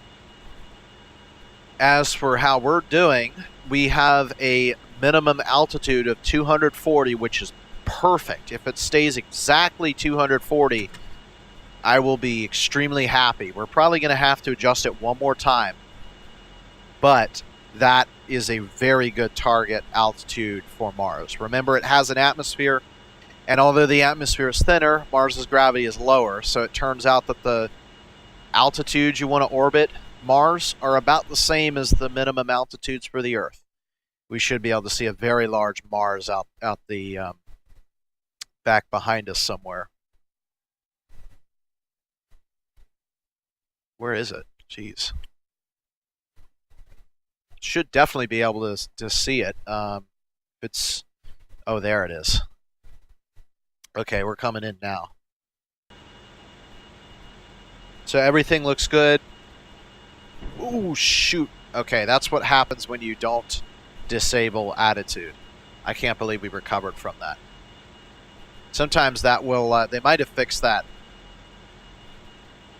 I'm going to check my fuel on that one. Okay, not too bad.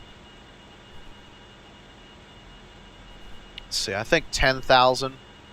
Probably, let's see, we're going to get there on 37, and it's 32. So about 5 days to go. Probably a couple minutes left in the flight. This is never an attitude that you want to be in. When you're orbiting the sun like this, generally what you'd want to do is you'd want to face this hull against the sun to absorb all of that radiation. And when I say radiation, I mean heat radiation, not like weird radiation. Okay, we're coming in really fast now. It's trying to find Mars.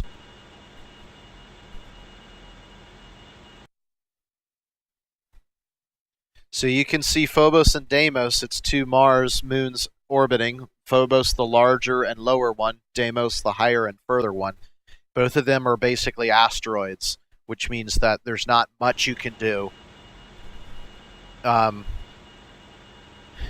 relating to orbiting it like a planet, but you can orbit it and you can land, and it's like landing on a big rock, and that's something that we might do as a tutorial later on. Because they're so small, I'm not really worried about it, because you actually have to pretty much smack into it in order for its gravity to affect you when you're going this fast. So I'm not really that concerned. Okay. Notice the Transx has now updated to delete the second stage. We're now in the third stage, which is Encounter. This is the final stage. We still have a minimum altitude of 244,000 kilometers, or 244 meters, 244,000 meters. And if you look, the sun is no longer the strongest gravitational source, it's actually Mars, which means we need to update our HUD, autoreference. Guess what? On Mars, because it's red, I set my HUD blue. So this reminds me that I'm at Mars when I see a blue HUD.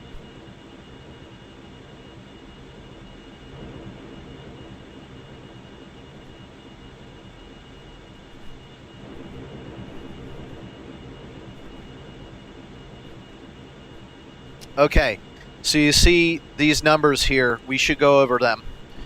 So the minimum altitude is the absolute minimum altitude that you're going to reach. Because Mars accounts for 2/3 and the orbit MFD also reach the same value, I'm assuming this to be correct. The periapsis velocity is the velocity that we're going to have at periapsis. So one thing that we want to do is calculate our circular orbit velocity, and then we'll get a delta V.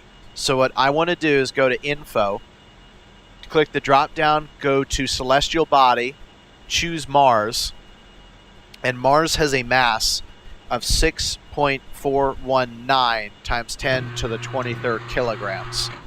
So it's just about 1/9 the mass of the Earth. It has a radius of 3,390 kilometers.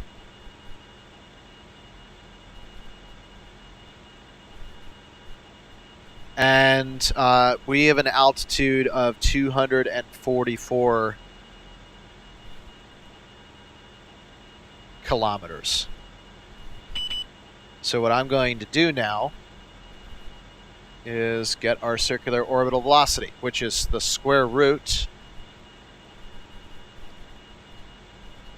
of the value of g, which is 6.67 times 10 to the negative 11th, times the mass of Mars, and then you divide by the radius, gm over r, and we get 3432, and that sounds right. So we need to subtract 5713. It's doing the vis viva for us. Minus 3432. And we get a delta V of 2281 meters per second. Now let's go back to our focus vessel. Our current mass is 18,469 kilograms. And at a dry power of 320,000 newtons, that will produce an acceleration of 17 meters per second squared-ish. So to do 2281 divided by 17 means it's going to take 132 seconds, which means the time to Periapsis, where we're going to burn, is 66 seconds. That's where we're going to burn.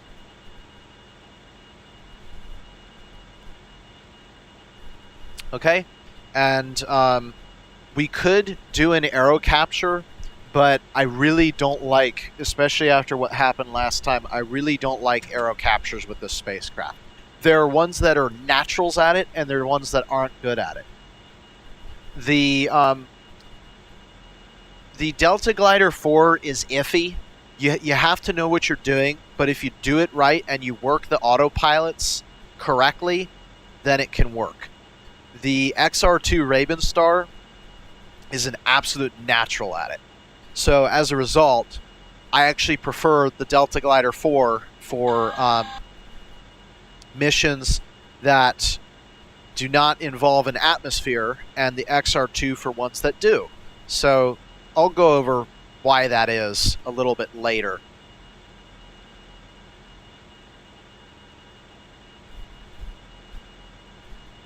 Oh, you know what? One thing that I want to check now at this point, before it's too late. Well, it's actually too late, because look at this. We're actually, the only chance we're going to have to change our inclination is going to be down here. So we want the Olympus base. I don't want Deimos, I want Mars. There we go. And I want orbit plane.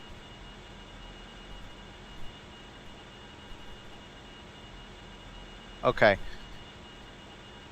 And we're going to choose Olympus. And that has a latitude of about 13 degrees north. So I seriously doubt we'd be below 13 degrees in... change the frame to equatorial.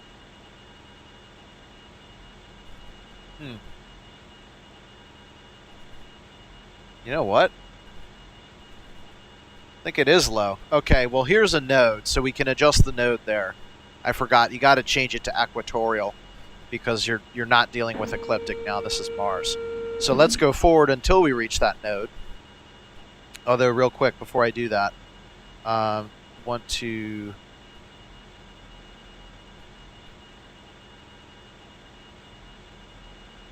Let's see, sync orbit.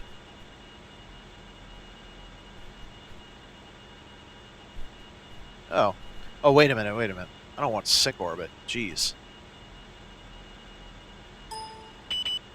Okay, I wanted aligned planes. There we go. Confused me for a second.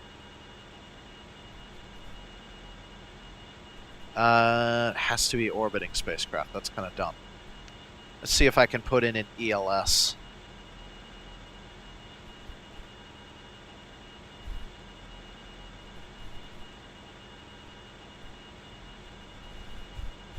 Actually, that's only going to be for ecliptic, so that really doesn't help either. Whatever. We'll just do this do this. We'll just eyeball this until we get close enough.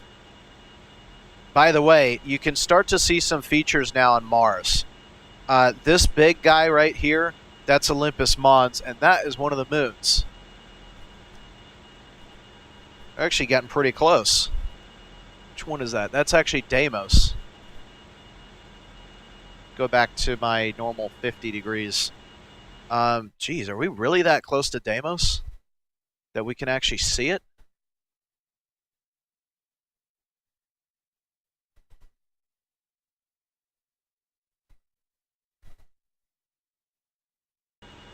Let's see how close we're actually,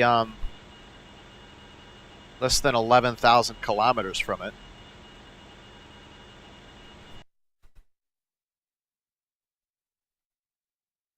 Close, but not that close. We get down to about 9,000 kilometers or so. So yeah, Olympus Mons right here, that's the tallest volcano on Mars. So that's actually pretty cool. It's the tallest mountain too. That right there is the tallest mountain in the solar system, Olympus Mons. And this is the, this right here, I'm pretty good with Martian geography, is the Tharsis Montes. So this is the Tharsis region, the tallest volcanoes on Mars except for Elysium, which is on the other side. I believe it's Astraeus, Pavonis, and Arcea. This is actually the southernmost. Astraeus is the northern one, and this is Valles Marineris, which is quite possibly the deepest canyon in the solar system. So that's the side of Mars that I'm a fan of. There's not much on the other side with like waves of Elysium and Gale. Okay, let's start focusing. I missed my node. Shouldn't be much of a problem though. But yeah, I would have liked to do that earlier. So we have a low inclination. We just passed through, still pissed me off, a descending node, which means to increase it, we want to burn southwards. Let's reset the field of view back to realistic. So it's not much. Remember, the base. The reason there's two different inclinations is because this one is for the ecliptic. This one I have reading equatorial. So we're orbiting Mars retrograde. That shouldn't really matter that much because we're kind of going a little bit slower. But anyway, we need to increase this a little bit. Okay. Why did I get that one wrong?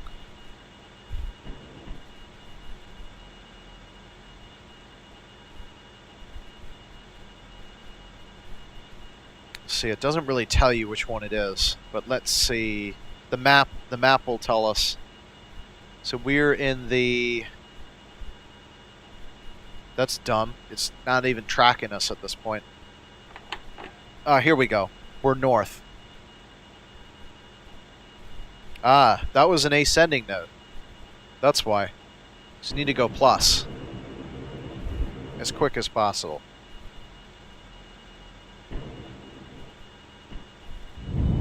That's what happens when you don't learn the map legends correctly.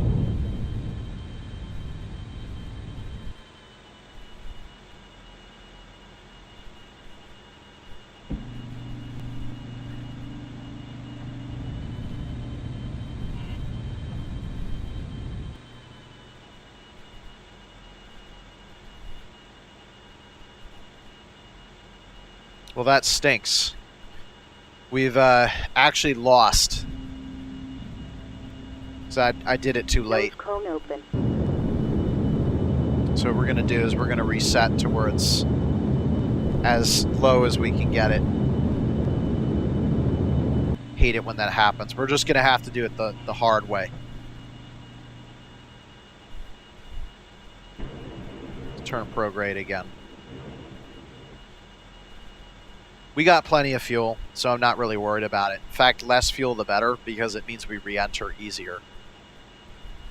Okay, we got 254 kilometers. That's not going to throw our numbers off too much. Although, I actually have... I still have the numbers plugged in here.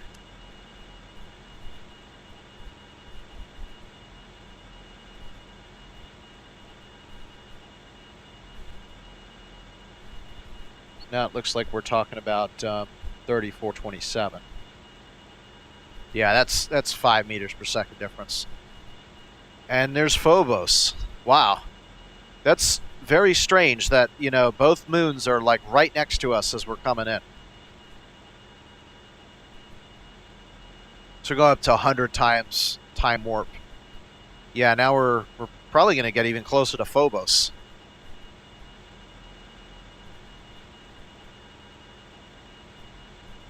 Yeah, 9.5. That's pretty good. Nice tour of the Martian system here. In fact, you know what? We saw pretty much everything. And yeah, this that looks familiar.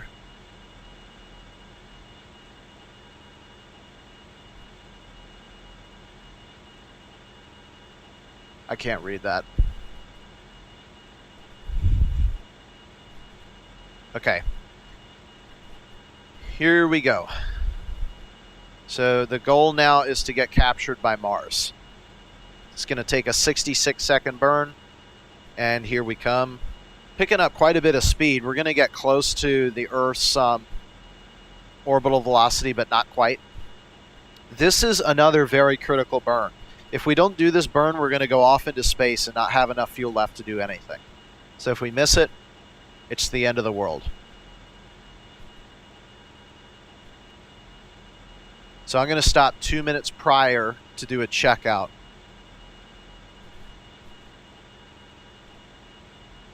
Actually, that's a minute and a half out from the burn. So this is going to be a retrograde burn. So turn retrograde. We said 66 Rotation. seconds. Going to activate RCS because we're pretty much in the system now. Retro doors can stay open for the time being, but we'll need to turn them off before going in the atmosphere. Mars is orbited, so we'll go ahead and flip our lights back on again. And we're just about below 300 kilometers now. So we're ready for this burn in just about 50 seconds.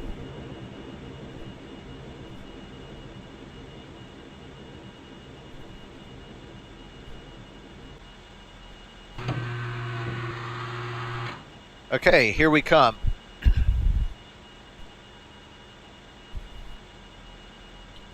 5, 4, 3, 2, 1, 0. -1, -2.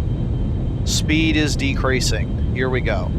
So now if you look at this eccentricity value, it's 1.66. When it comes below 1, we're captured. This latitude and longitude represents where we are right now, which is the where we're going to be at Periapsis. That's our current inclination with respect to the ecliptic, so it's not really important when targeting bases. We have 320 or so left until we're captured, which is the important part. After that, we can aero brake if necessary, because we'll come back around for a second time, and that's our current velocity at Periapsis, which will go down all the time.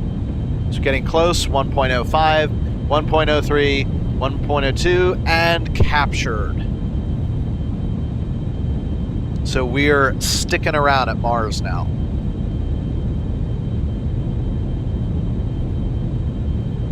And just so you can see this in reverse, if I put the map on, you should recognize something that looks very familiar.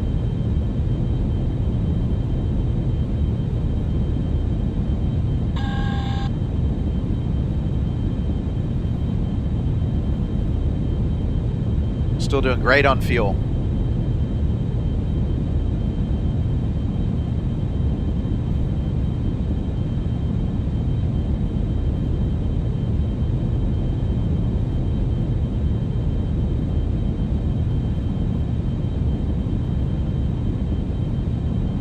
Kind of hard to see because we have such a low inclination,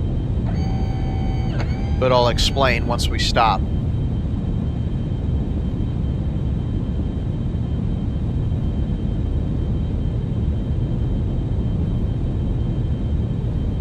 All right, point 1, here we go. 0.7, 6, 5, 4, 3, 2, 0.1.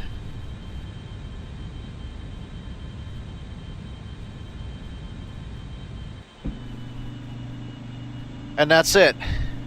Welcome to low Martian orbit.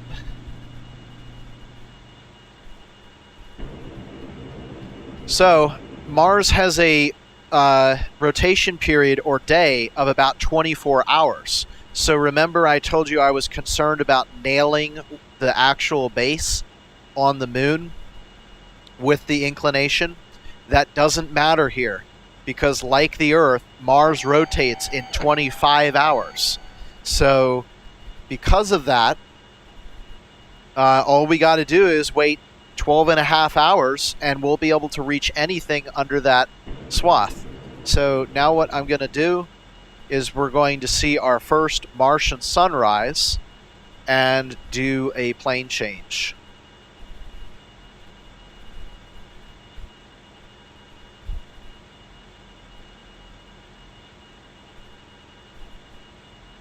Actually, you know what? I need to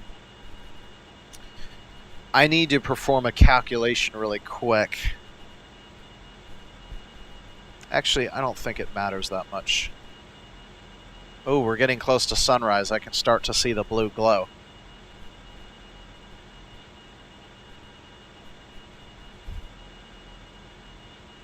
Let's see how much inclination we need to impart.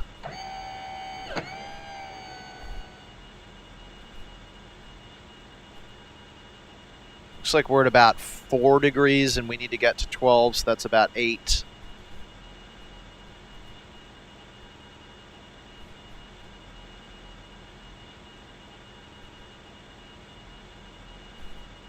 I'm going to need to use my calculator that I built.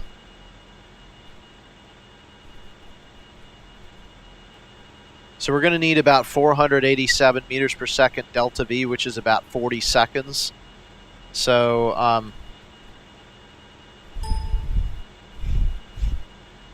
that's a problem. So let's see, this is a descending node. So we're going to turn descending to increase.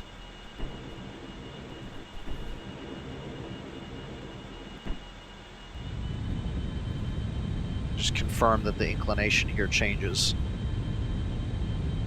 Whoops. Retrograde is going to kill me.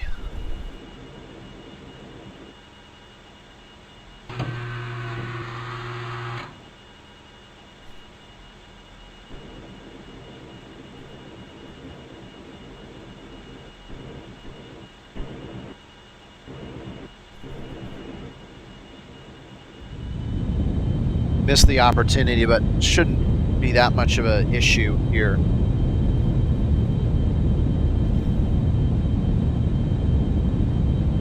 There we go.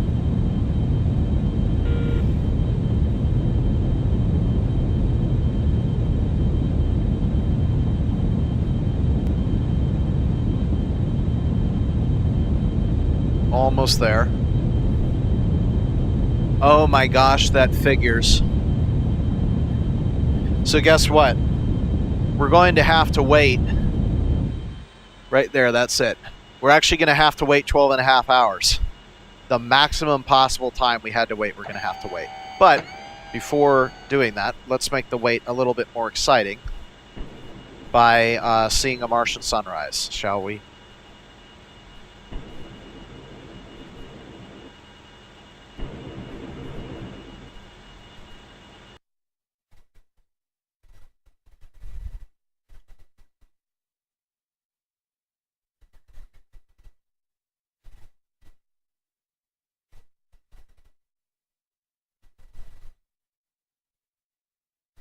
And there you go. Look at how much smaller the sun is.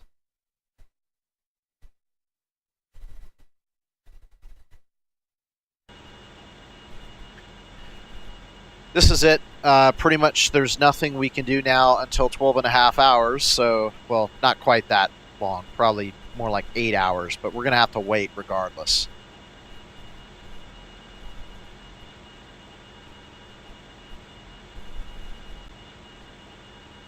Okay, so this is our orbit. We're now going to have to begin contending with reentry. So Reentry on Mars works a little bit differently than the Earth.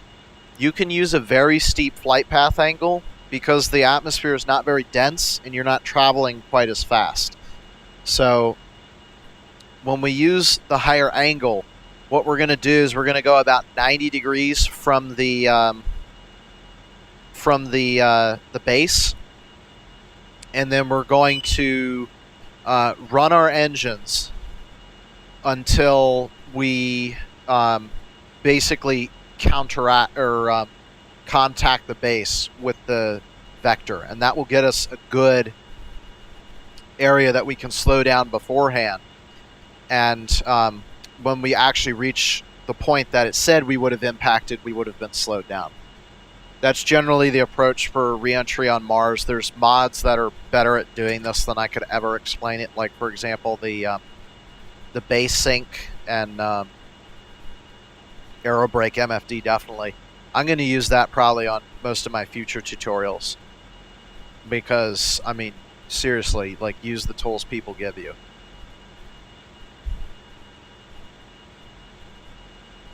So we are coming in retrograde, so we'll be a little bit hot. But one thing that we should do right now is set up our comm nav systems for the surface. So go to Info, Base, and Olympus.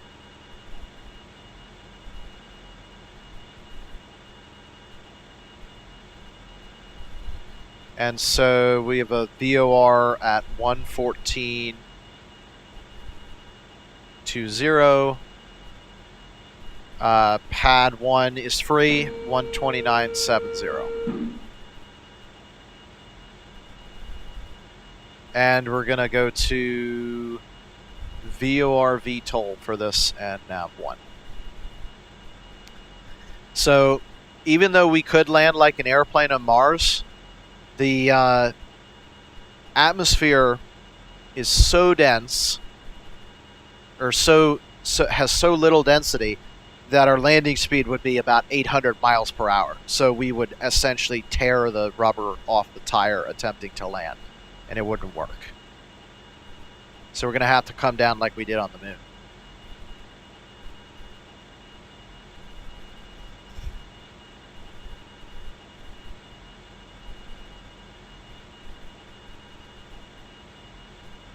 Okay, 37, 38, looking for 45 here.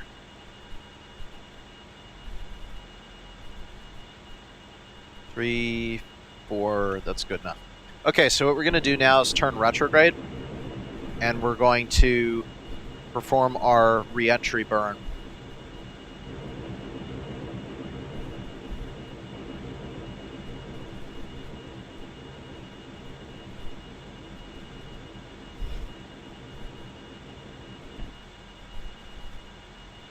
And we're at 45 now.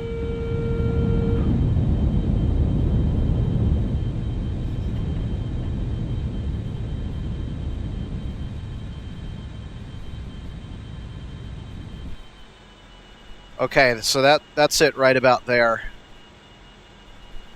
Not quite. A little bit more.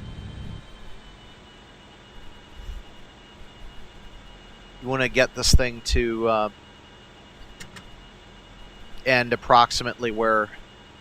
Oh, there we go. Right there. Okay. It was just hiding. Unfortunately, it's going to be nighttime. That seems to be the way it's been working recently. So now, turn prograde one more time, and we're going to let the time slip by until we get close to the surface.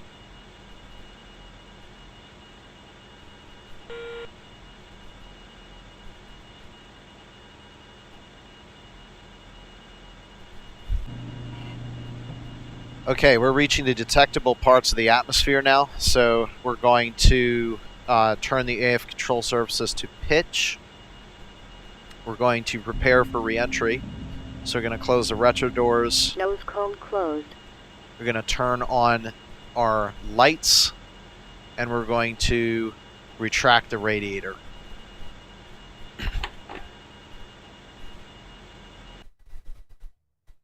And of course we won't be able to verify them.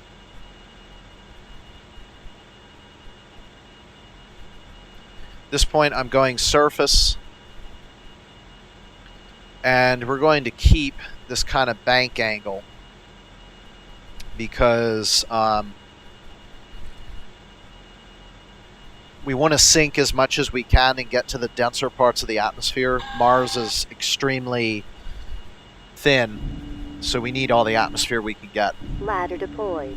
Inner door open. And so I'm also extending the air brake to try and get as much of an effect as we can. Now, when we get kind of close to the surface, like maybe about 10 kilometers, we'll need to start pulling up on the nose because Mars's atmosphere is very thin, the control surfaces have a delayed response, and that's extremely important to remember. I'm going to turn the other way. That way, we're going to make a turn to the right. I'd rather be in a right bank for that.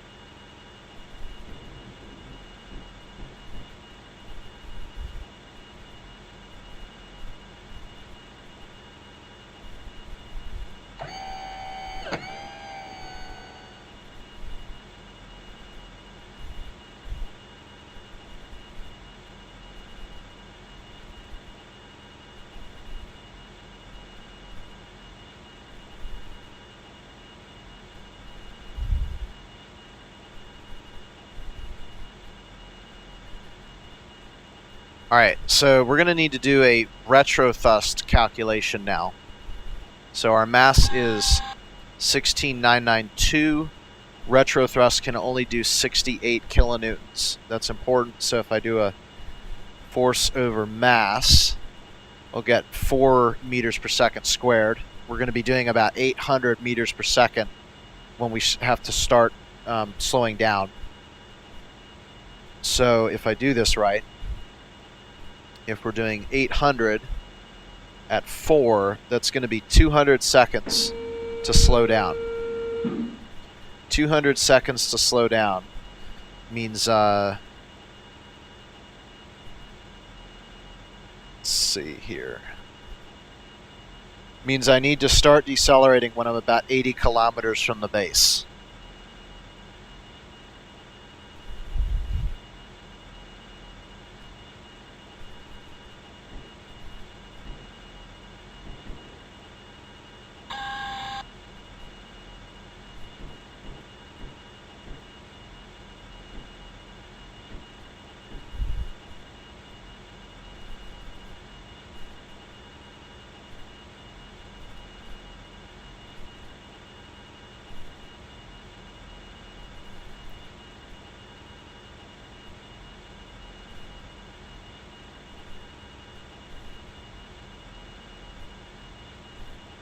Should be picking up the VOR pretty soon.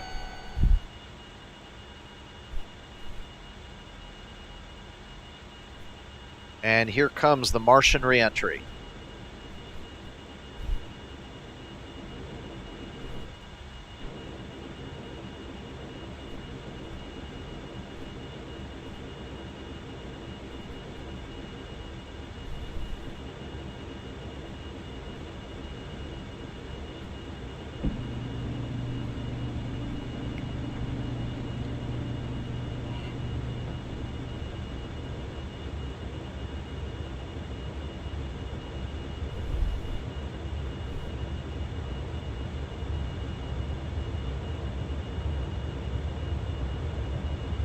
Still haven't picked up the VOR yet.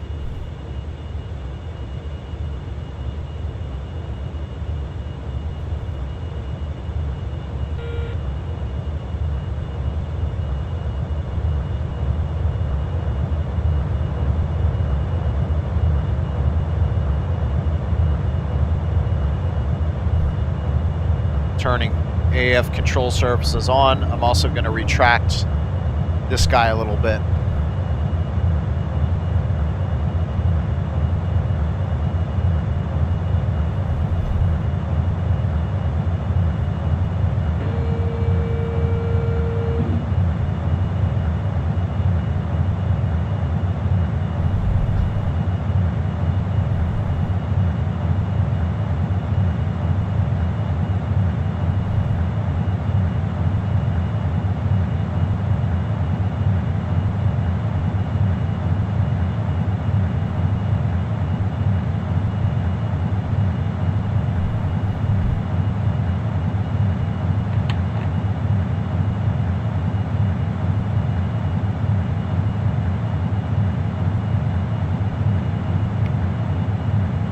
the other way now.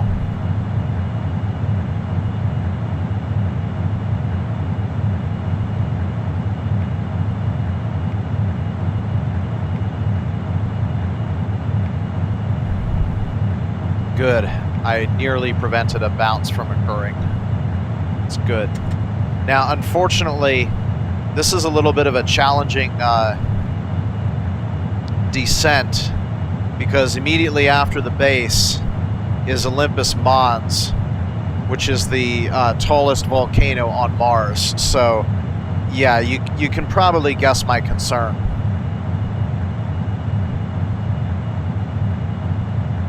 Now, we're not going to make the base in one go, so we're going to go for a southwards turn now.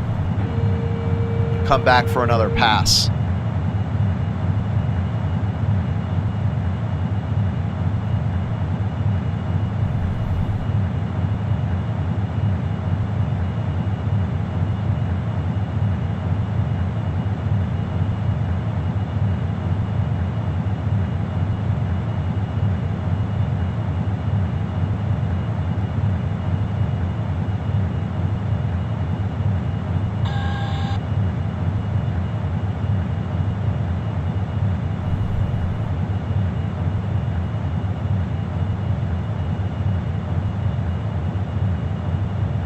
Ladder retracted.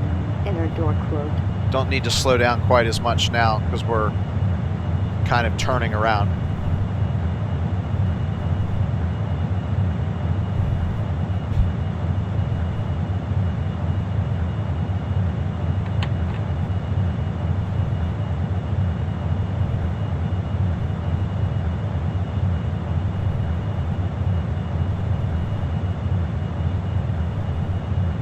You are cleared to land.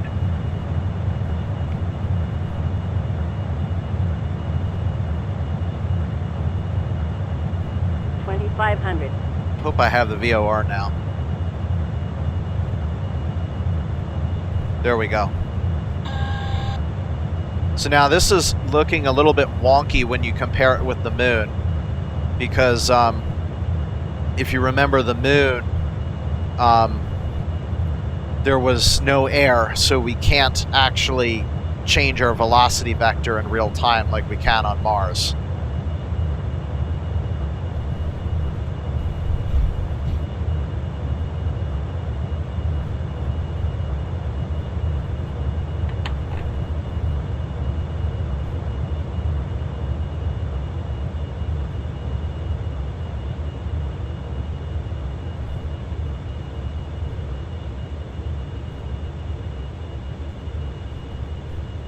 So as we start to decelerate, I'm losing my turning capabilities, but there's not much we can do about that because we're got the air brake stowed.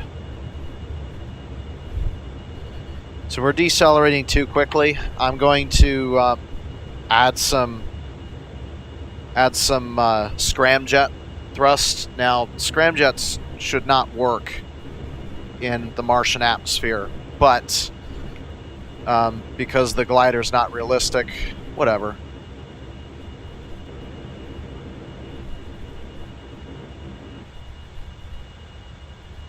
Get these things turned on again.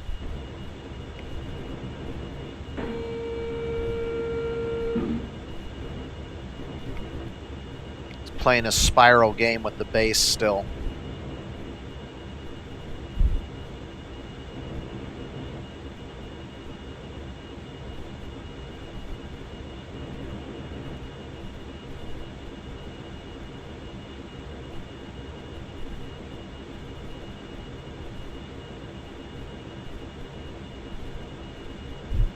So all we got to do is just keep the speed around 800 and we'll stay in the air.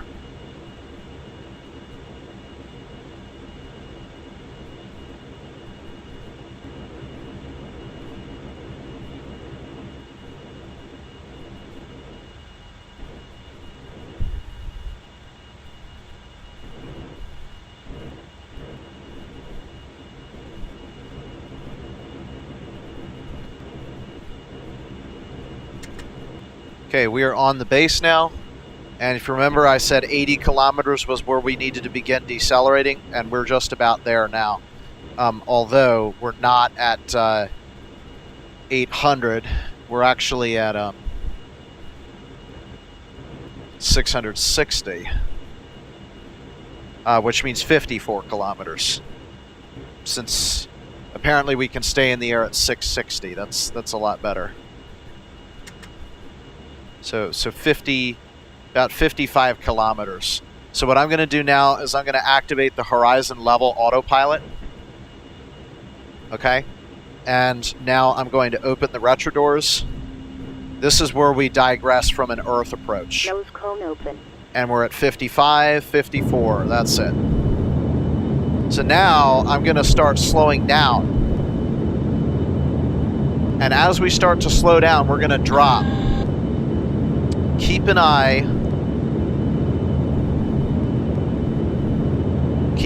for sure on that vertical speed and don't let it get away. Start adding hover thrust, as now I'm starting to.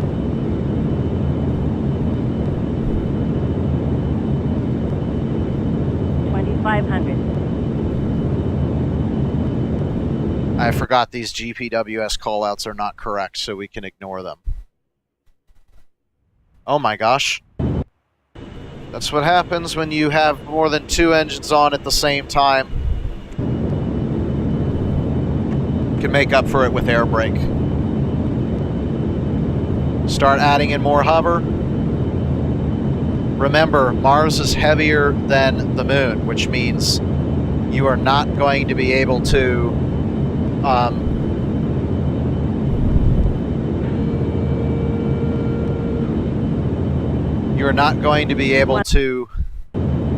use just as little thrust. It's going to take more thrust to get down. Okay, we should be able to see the base pretty soon. There it is.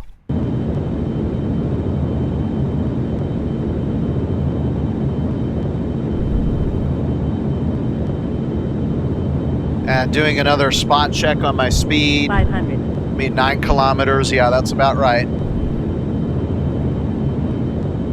Again, GPWS, not a problem. Gonna hold about, we're okay with 7 or so.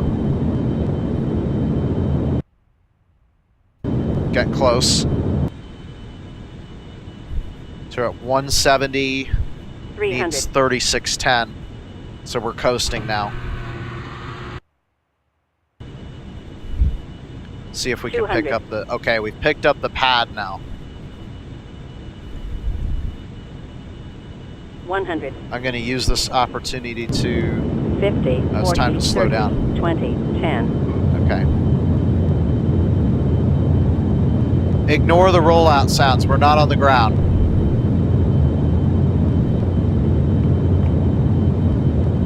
Ladder deployed. Inner door open.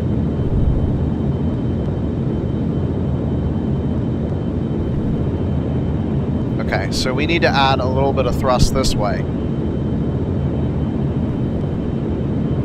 And we will be heading towards the base. Perfect.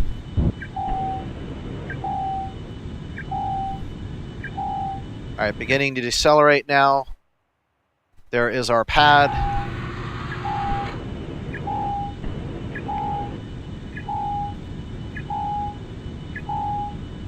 Okay, we've now reached a hover, so we're gonna clean this up a little bit.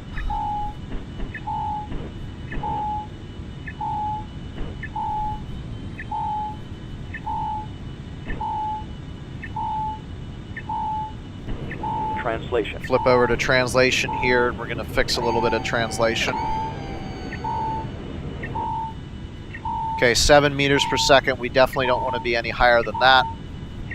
We're at 330 meters, coming down. Gears going down.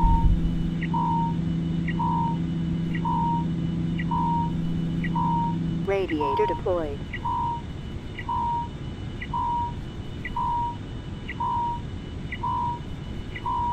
Okay, here we go. Horizontal speed is between 8 and 7. Got 5 coming down. That's plenty for now. Gear down. We have 3 lock lights. Everything looks good right now. We're just going to wait until we're directly over the base, kill the velocity, and begin slowing down a little bit more. We're starting to come lower. So we should be doing about between 4 and 3 meters per second.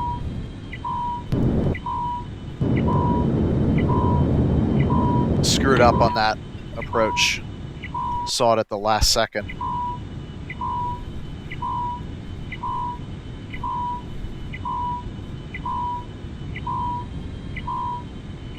Okay.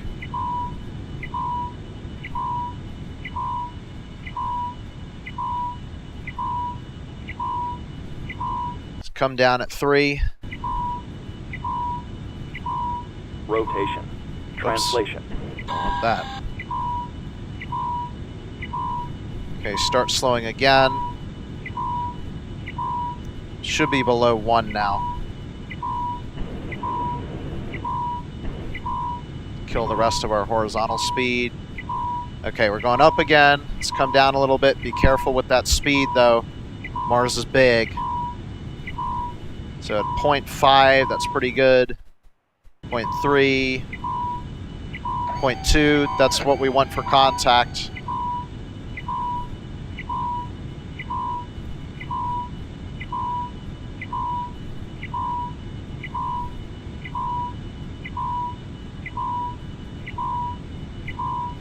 And 0.35, we're expecting contact any minute now.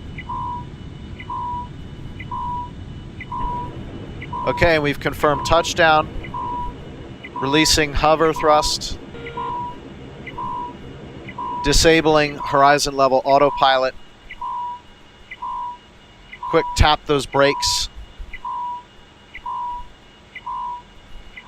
And we've come to a stop on the surface of Mars.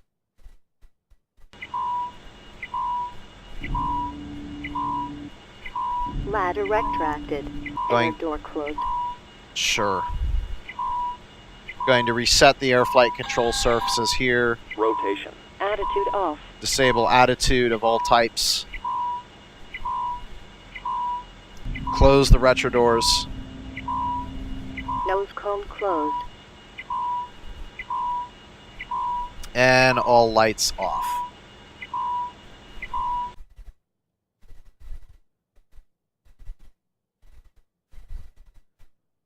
Beautiful. Okay, so we're going to wait till dawn and then see what we can find here.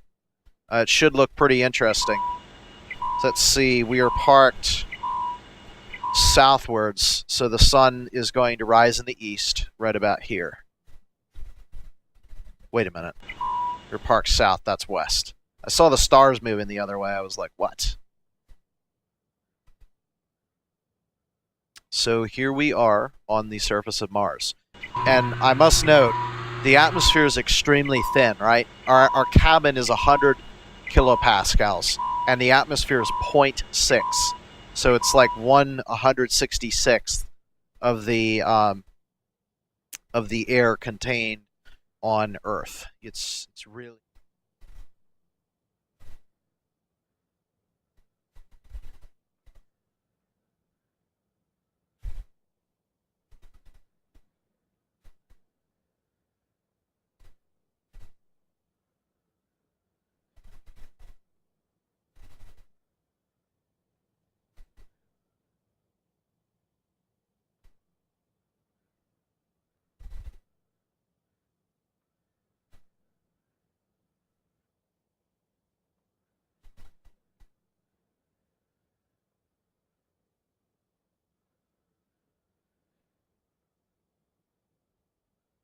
And here we are.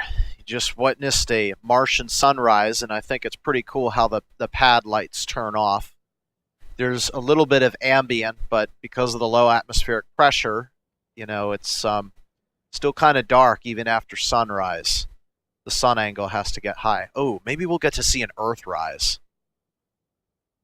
That would be amazing to see an Earthrise. Oh, there it is, right there, Moon and Earth. All right, let's see where we are. So this is east. This is looking north. That, yep, okay. Not much to see except for this. This is the base of the Olympus Mons volcano, the tallest volcano and mountain in the solar system. Isn't that insane?